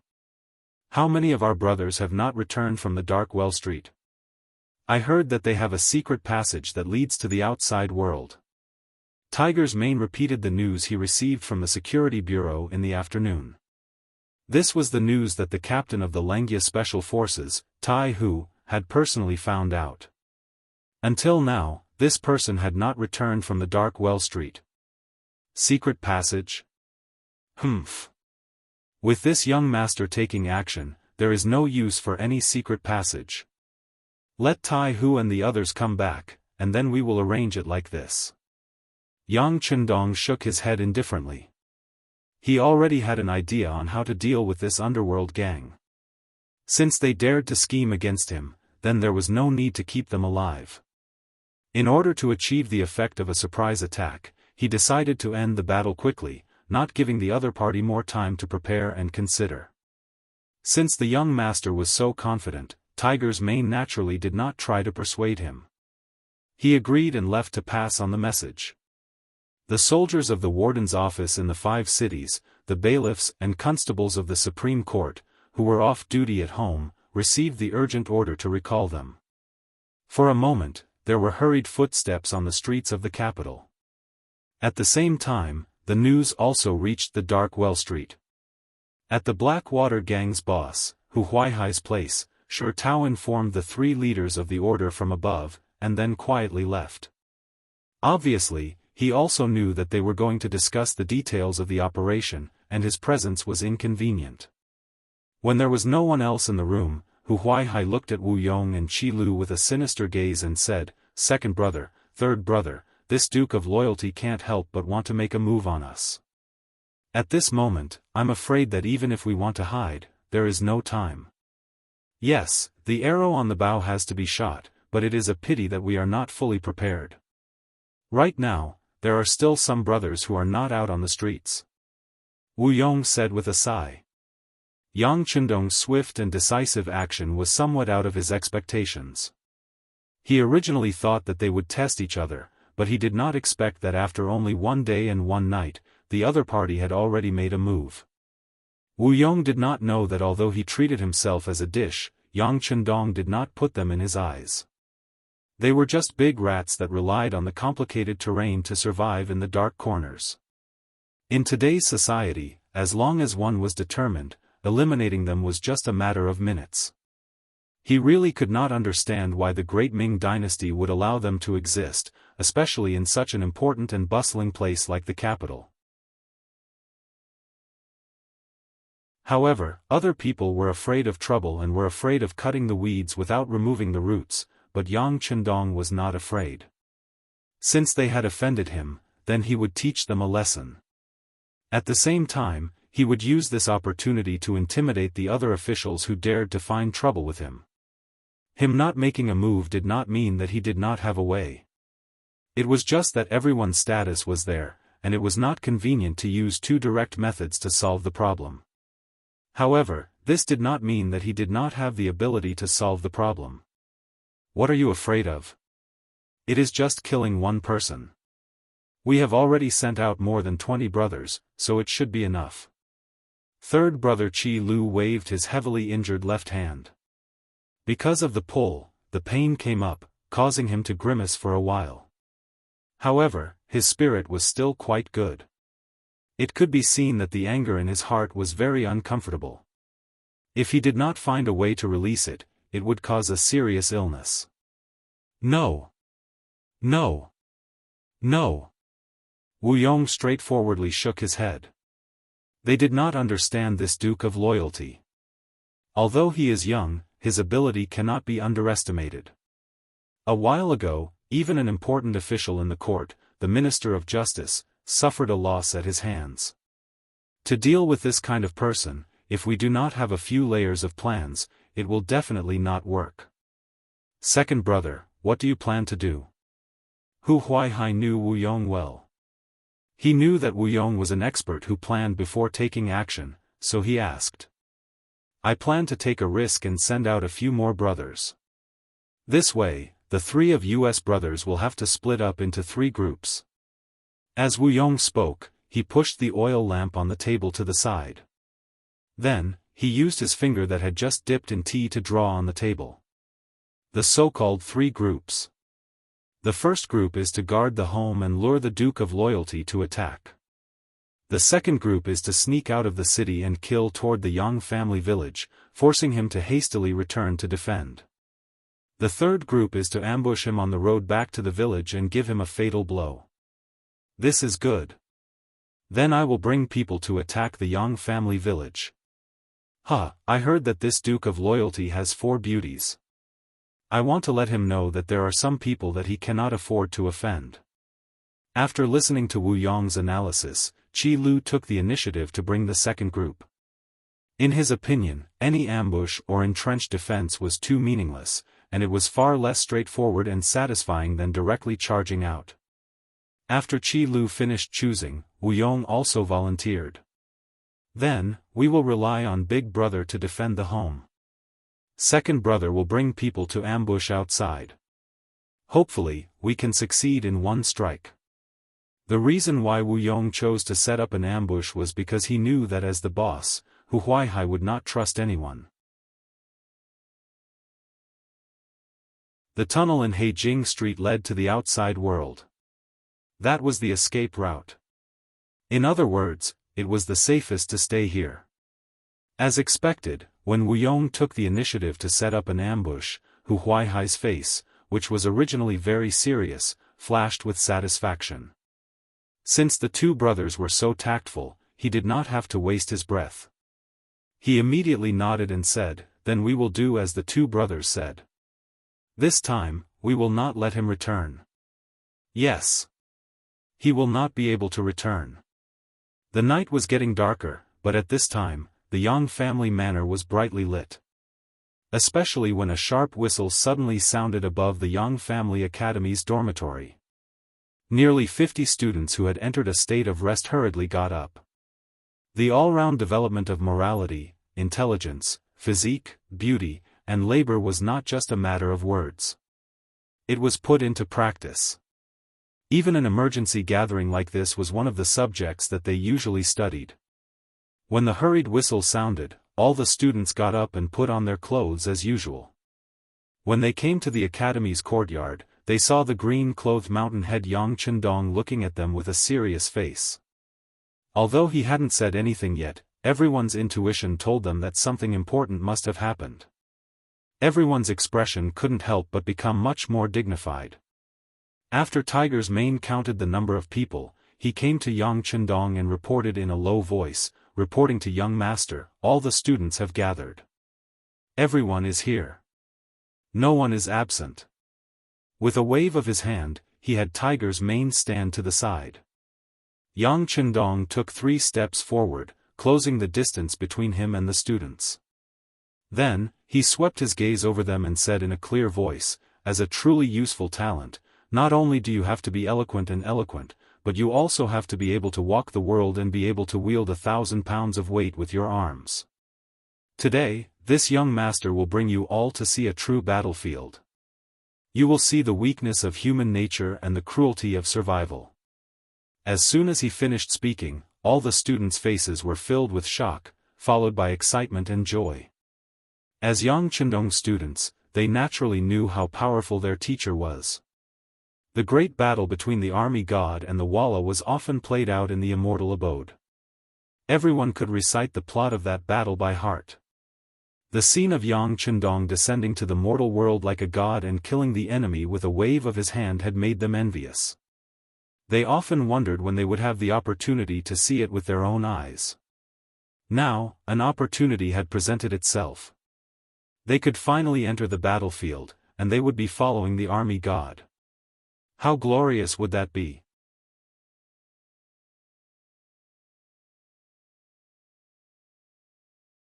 Chapter 305. After understanding all of this, the nearly 50 students immediately shouted in a loud voice, "We will obey the Mountainhead's orders. Okay, we'll leave in 15 minutes. You can all go and prepare." After waving his hand to dismiss the team, Yang Chendong called Junko, Tai Qingyi, and Jiang Ping. They were the only 3 women among the students. After calling them in front of him, Yang Chendong said in a very casual tone, "You don't have to follow the team, but stay in the Yang family manor." Tai Qingyi had talked to Yang Chendong more than once and knew that her task was to protect the safety of the madams, so she naturally had no doubts about staying and immediately agreed. Junko, on the other hand, raised her head and asked with a puzzled expression, "Why?" In the past few months, the students in the Yang Family Academy made Junko's Chinese more fluent. Because she often underwent some physical training, her skin was not as white as before. But at the same time, it also looked a lot sturdier, and even had a hint of maturity. At this time, when she raised her head and looked at Yang Chendong, who was more than a head taller than her, the stubbornness on her face was very cute and lovable. "No reason, this is an order." Yang Chendong's face became serious, and after finishing his words, he left in a huff. Without a satisfactory explanation, Junko's face was full of displeasure. But she couldn't say anything because as early as when she first entered the academy, Yang Chendong said that she had to obey orders and follow instructions. Anyone who dared to break this rule would be mercilessly kicked out of the academy. This was not as simple as a deduction of points. Even with 100 points for conduct, more than half of the students were still expelled. Looking at their reluctant expressions as they left, Junko felt a little sad. With these lessons learned, she didn't dare to disobey Yang Chendong's orders and be kicked out of the academy. Yang Chendong went to the 4th Battalion commander, Wu Sheng. "I'll give you 2 platoons to stay at home. Remember, no matter who it is, if they don't listen to the advice and want to enter the manor, there is no need to be polite. Just shoot them to death." Tiger's Mane. As soon as he finished speaking, Tiger's Mane appeared from the side and handed over a machine gun that weighed about 8 kilograms. Yang Chendong reached out and took it. After familiarizing himself with it for a while, he personally handed it to Wu Sheng. "This is the Type 9 machine gun for Squad 5. The gun is 840 mm long, the gun weighs 3.95 kilograms, the muzzle velocity is 970 meters per second, the caliber is 5.8 mm, the bullet capacity is 75 rounds, and the effective range is 800 m. I'll leave it to you for the time being. If a large number of enemies appear, wipe them out. Yes. Sweep his mother. Wuxia said with a face full of excitement. When he first joined the Cold Front, Yang Chendong said that there would be more advanced and more powerful machine guns in the future. They would be able to wipe out a large number of enemies in one shot. Once they started fighting, one person would be able to guard the main road and prevent the enemy from advancing. When he first heard about it, Wuxia was very excited. He had a strong body and was quite strong. He thought that this opportunity would be most suitable for him to use. Now, his long-time dream had finally come true. Although this machine gun wasn't heavy and had appeared on the battlefield against the Walla cavalry, it wasn't the more powerful heavy machine gun that the young master had mentioned. However, even if it was a light machine gun, being able to use it once was something to be proud of. In the future, he would have something to brag about in front of the other Cold Front members. He had no choice but to take out the light machine gun for Squad 95. Tonight, he was facing a group of fugitives. God knows what they would do. It was never wrong to be more prepared just in case.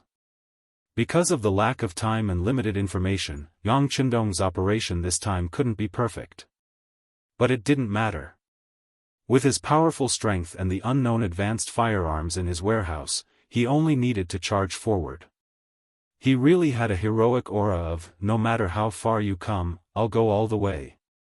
Leaving behind 2 squads of Cold Front members and 2 bases of ammunition, the Yang clan manor's defenses were raised by more than 1 level. Unless a large number of enemies charged at them with no regard for their lives, they were more than enough to deal with a few stragglers. While he was giving some instructions to Wuxia, the students had finished gathering. Yang Chendong led a platoon of Cold Front members and joined them.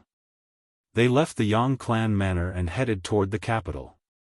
In the inner courtyard of the Yang clan manor, Hu Yan, Xiao Yin, Lady Shui, Lady Xiang, and Yang Duo were all out of bed. Even though it was late at night, none of them were sleepy. As women, there was a limit to what they could do in such a situation. They could only pray in their hearts that their husband and brother would return safely. In reality, it was just suppressing bandits. They would definitely be fine. At the Yongding Gate, at the southern gate of the capital, the commander of the 5 cities' warden's office, Sun Tong, was leading a group of soldiers to welcome Yang Chendong. Sun Tong had originally been a rank 6 soldier, but after defeating Walla's army, he had been promoted to rank 5.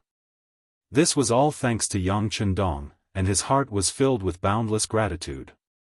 This time, he had taken the initiative to stand up and say that he would work with the loyalty duke to get this job. At the gate, Yang Chendong saw Sun Tong waiting for him and stepped forward with a smile. "You've worked hard." "It's not hard at all.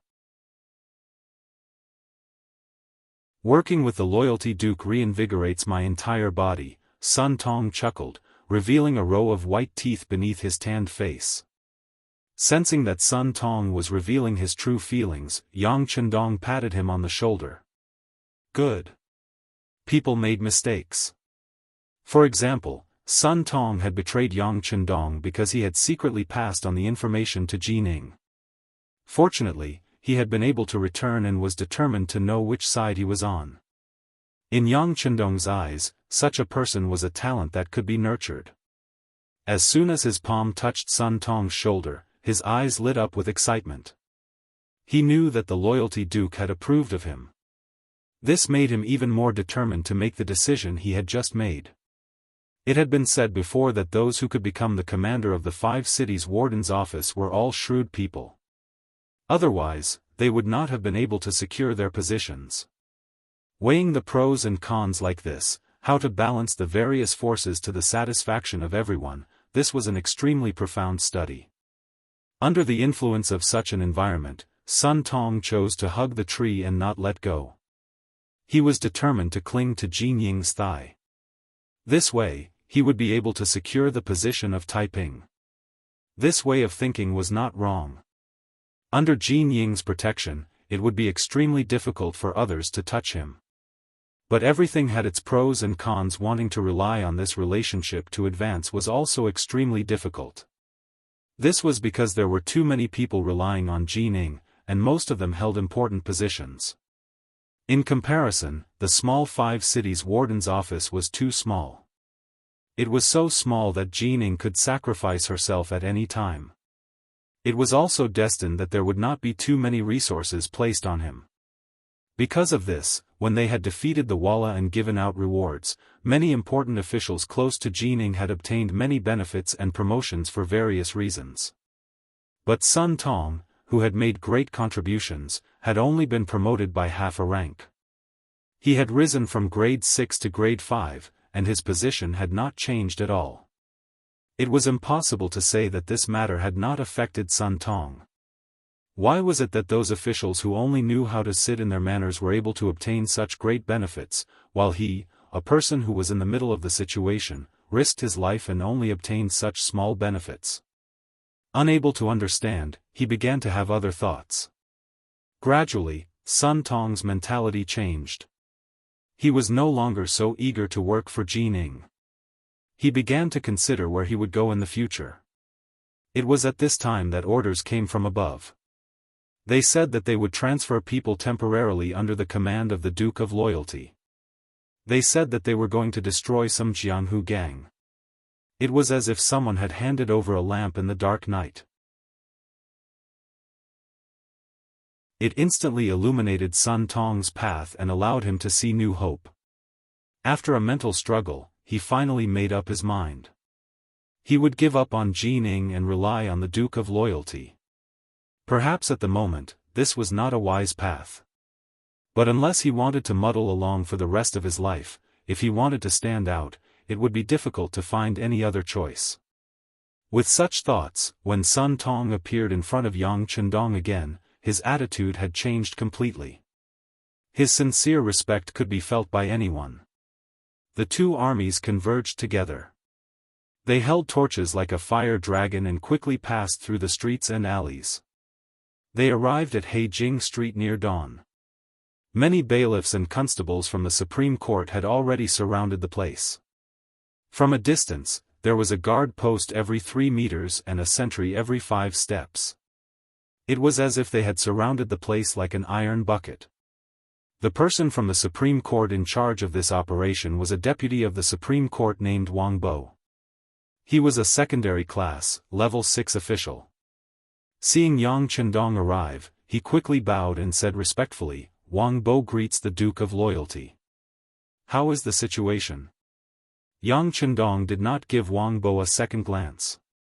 Instead, he cast his gaze to the front. Looking at the quiet street, he could not help but let out a cold laugh. Heijing Street was one of the most difficult and complicated factions to control. Who knew how many criminals with lives on their hands were hidden here? There were also many Jianghu characters who were used to living here temporarily. How could such a place be so lightly guarded? Even if it was before dawn, with an army surrounding it, it couldn't be that there wasn't even the slightest bit of movement. And now, everything was so quiet, even more so than usual. This could only mean that the other party had long since known about this and was already on guard. Replying to the Duke of Loyalty, "I have already sent people to surround this place, but..." Wang Bo seemed to want to say something but stopped.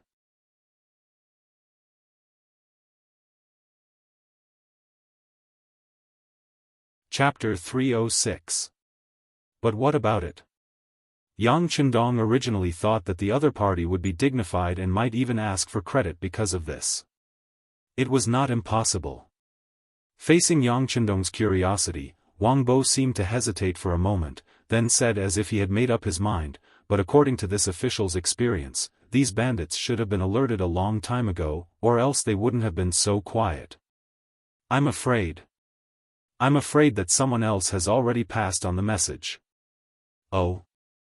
He thought that this was just an official sent by the Supreme Court, and that he was only cooperating with him on the surface to clear his relationship with him.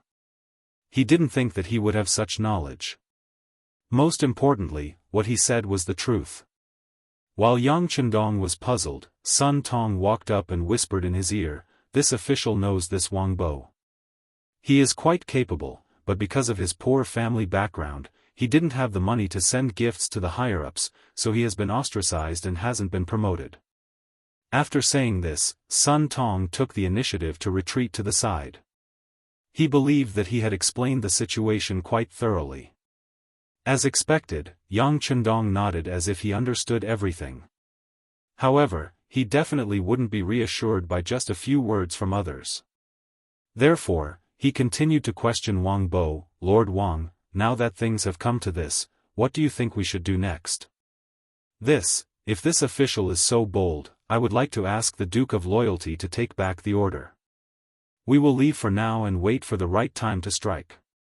Wang Bo hesitated, thinking about the huge distance between them and how to phrase his next words. But when he thought about it, with his ability, if he thought of something and made a hint, he would be overestimating himself. Now wasn't the time to play any tricks, so he might as well say it directly. This way, after expressing his loyalty, he would have no regrets about how things would develop. Wang Bo actually advised Yang Chendong to take back the order to attack. Sun Tong was startled at first, then he bluntly reprimanded, "How dare you say such things in front of the Duke of Loyalty? What are your intentions?" Even though Sun Tong was a military officer, he was still a secondary class rank 5. He had the right to reprimand Wang Bo, who was a secondary class rank 6. Most importantly, he had already gained the initial approval of Yang Chendong, so it was even more reasonable for him to say such words at this moment. "I was too rash." After being pointed out by Sun Tong, Wang Bo hurriedly admitted his mistake. Yang Chendong, who was standing at the side, naturally chuckled. How could he not see that the two of them were clearly putting on a show here? Since Sun Pong had spoken up for Wang Bo before, it was clear that they knew each other and even had some friendship.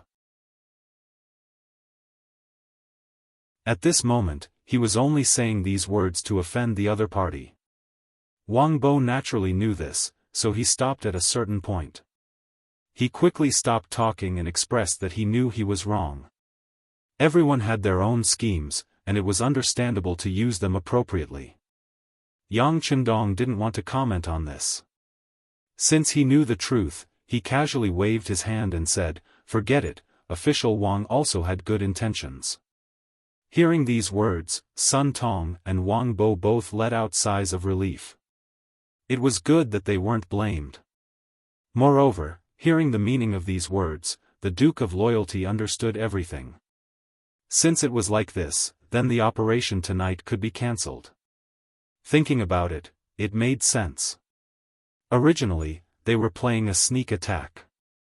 Since the other party already knew of their movements and had made preparations in advance, there was already no meaning in talking about a sneak attack.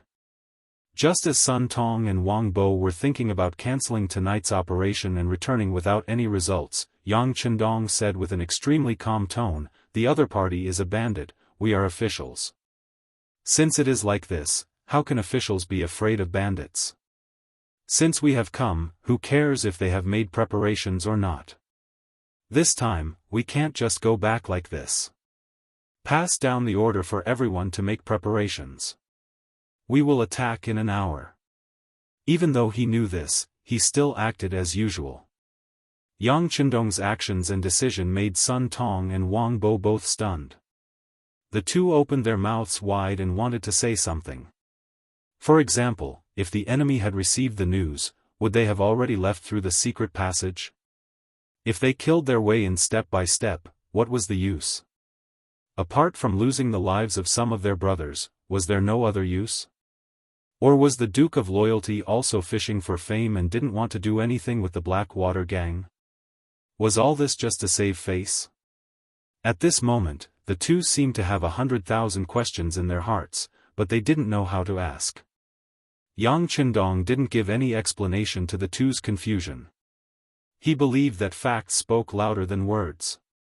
Everything that happened next would naturally tell them whether what they were doing now was right or wrong. "Come, bring the walkie-talkie over." As soon as his voice fell, Tiger's Mane had already stood behind Yang Chendong with a black, iron-like object on his back. However, Yang Chendong didn't touch this guy immediately. Instead, he turned around and looked at the dozens of academy students he brought with him and said, "Watch carefully. What does it mean to be irresistible?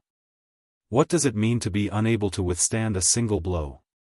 You also need to know that sometimes, using the right method will have an effect. You need to know that in the face of absolute strength, any conspiracy or trick is fragile and useless." After hearing the mountain head's words, the dozens of students all opened their eyes wide and nodded.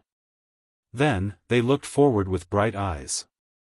At this moment, their spiritual energy was highly concentrated, as if they were afraid that they would miss something important if they weren't careful. However, after reprimanding these words, Yang Chendong had already reached out and held the walkie-talkie in his hand. Then, he said in a very firm and confident voice, Tingshan, Tingshan, this is number 1. Are you ready? Reporting to number 1, Tingshan is ready and can attack at any time. Please give your orders. At this moment, another voice suddenly came out from the metal object. This shocked Sun Tong and Wang Bo so much that they almost jumped up. It was enough to show that they were really frightened. Okay, number 1, launch the attack. The time limit is 15 minutes. Don't stop. Begin. Tingshan Roger, Tingshan Roger. The conversation ended for the time being, and there was no more sound coming from the metal object. Just as Sun Tong and Wang Bo were wondering how this thing could make a sound, a shocking scene suddenly appeared in front of them. Flames soared into the sky, and thunder roared. Torrential flames suddenly appeared in front of their eyes. The rumbling sound was like thunder from the 9th heaven falling in front of them, causing the earth to tremble. The hot air that rushed toward them seemed to be able to roast them, causing them to involuntarily step back to avoid the heat. Boom boom boom, boom boom boom. The sound of cannon fire could be heard incessantly, and one after another, flames soared into the sky. It was like the end of the world, and it was more like the heavens were angry and spitting out huge fireballs one after another. In an instant, Blackwell Street was completely submerged in flames. Sun Tong was dumbfounded, Wang Bo was dumbfounded, and the group of academy students were dumbfounded. Even Tiger Man, Ling Feng, and the others who were mentally prepared were also dumbfounded. They thought that since the young master had a card up his sleeve, he would definitely have a way to solve the problem in front of them. However, they did not expect that he would use such a direct method to bombard with the cannons. Moreover, this kind of bombardment was not the ordinary kind. After each shot, they would rest for a while. It was just like what they used to deal with the Walla cavalry. This was a bombardment of cannons.